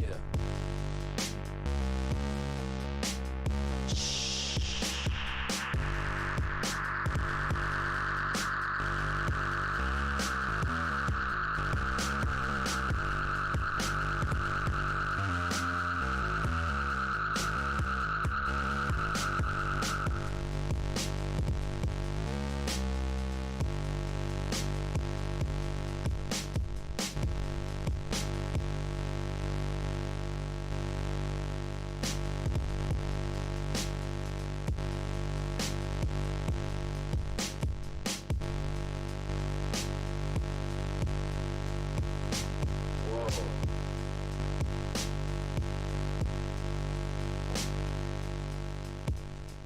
That shit's crazy. That's really slow.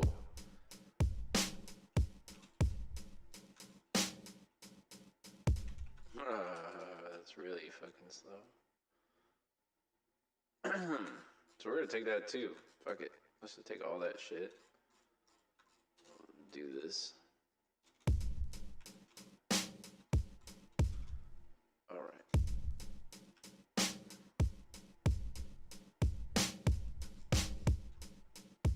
Yeah. Slow. Chopped and screwed. Chopped and screwed, ladies and gentlemen.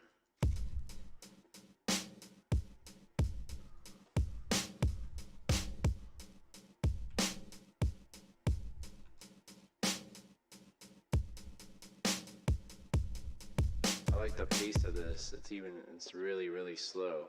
So we're gonna take that. We're gonna copy this.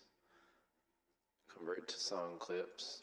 We're gonna copy that. We're gonna join those clips, copy them. We're gonna copy this to a new block. Block number 2. This one's gonna be at the same BPM, 67. So it's 67 at like a halftime or some shit. It's weird. But whatever. 3 bars, fuck it. We can do that. Let's do it. Let's be weird today. See, you gotta be unconventional. People have been operating in the the method of like 4 bars in Western music. It's like, oh, let's go 4 bars here, then we'll go 3 here, or they don't even go 3. Nobody does odd numbers. It's all in fucking 4. It's like, you guys are fucking boring. You 4 motherfuckers. So we got shit that's in 3 bars right here, which is pretty cool. Yeah, alright. Play this bass on this shit. Sounds like a dubstep song almost. Wow. Wow, wow, wow, wow, wow, wow, wow, wow.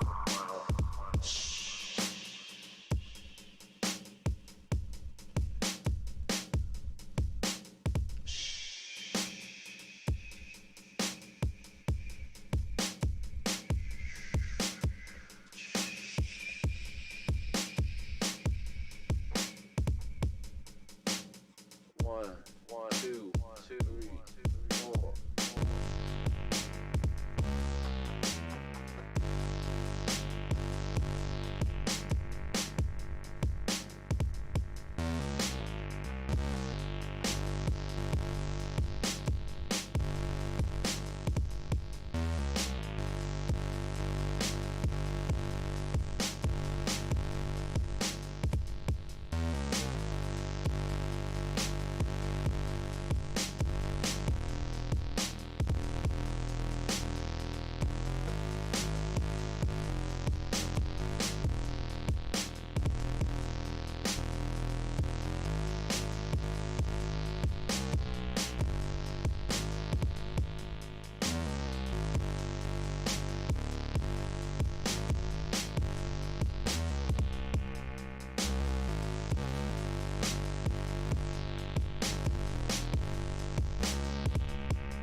Cool.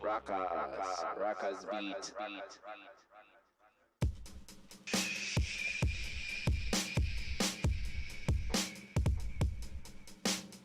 One.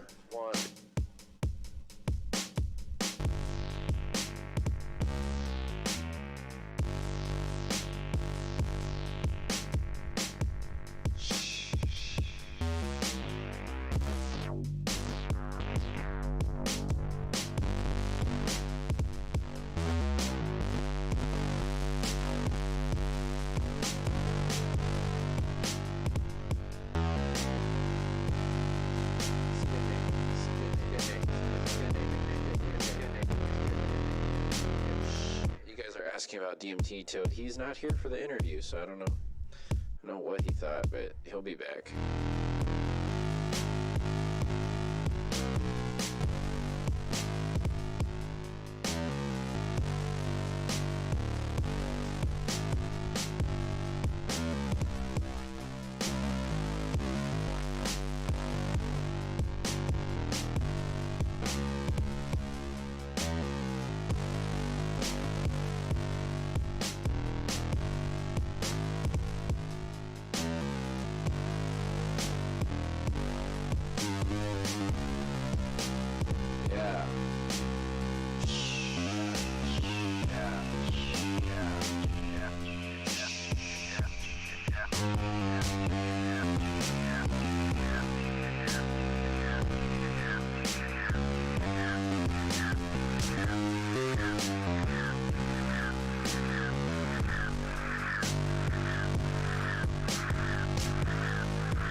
shit. Alright, ladies and gentlemen. Let's see what we got in there. Maybe we got some cool 2-bar loops. Like right here.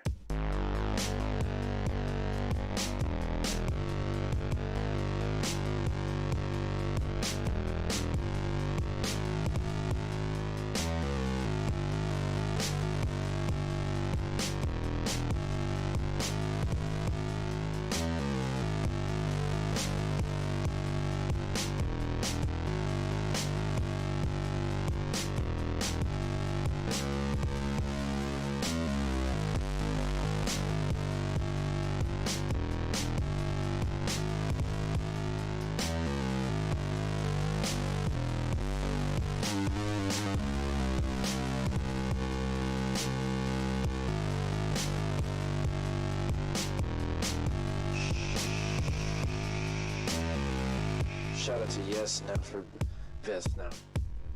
Sorry, I called you Yes Now. Vest Now for fucking making some pizza. Baking the pizza. Baking the pizza.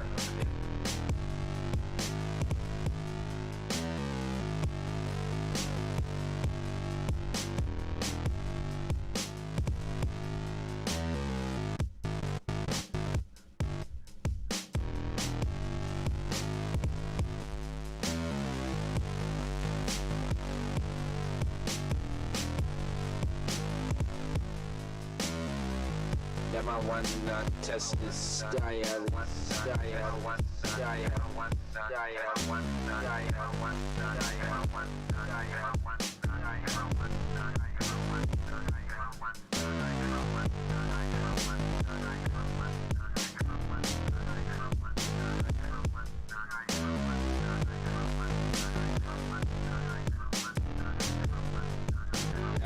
Shaka, yeah, shaka, yeah, shaka, yeah, shaka, yeah, shaka, yeah,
know, Skinny Pablo Runting over here at Make Beats Not War. We got some stuff in. It's really hot out right now. Good for the AC up. We thought we were gonna peace out earlier, but we could definitely add. We could add some stuff to this.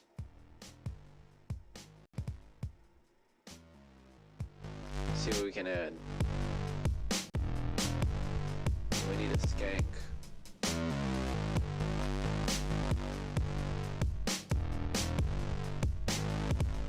Let's do a computer skank.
Skinny Pablo is fucking tired, so we'd love to take a nap on the show, but you know what, guys? We're gonna take one more bong rip and we're gonna get the fuck out of here. We had a good talk with Danny Holloway. Made a rocker's fucking drum pattern.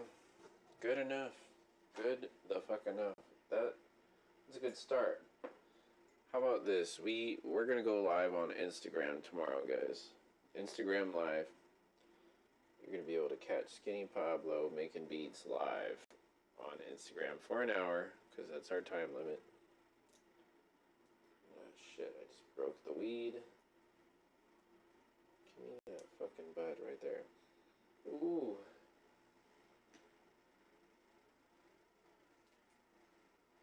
We're packing the bowl. I know it's fucking noisy from the AC, but you know.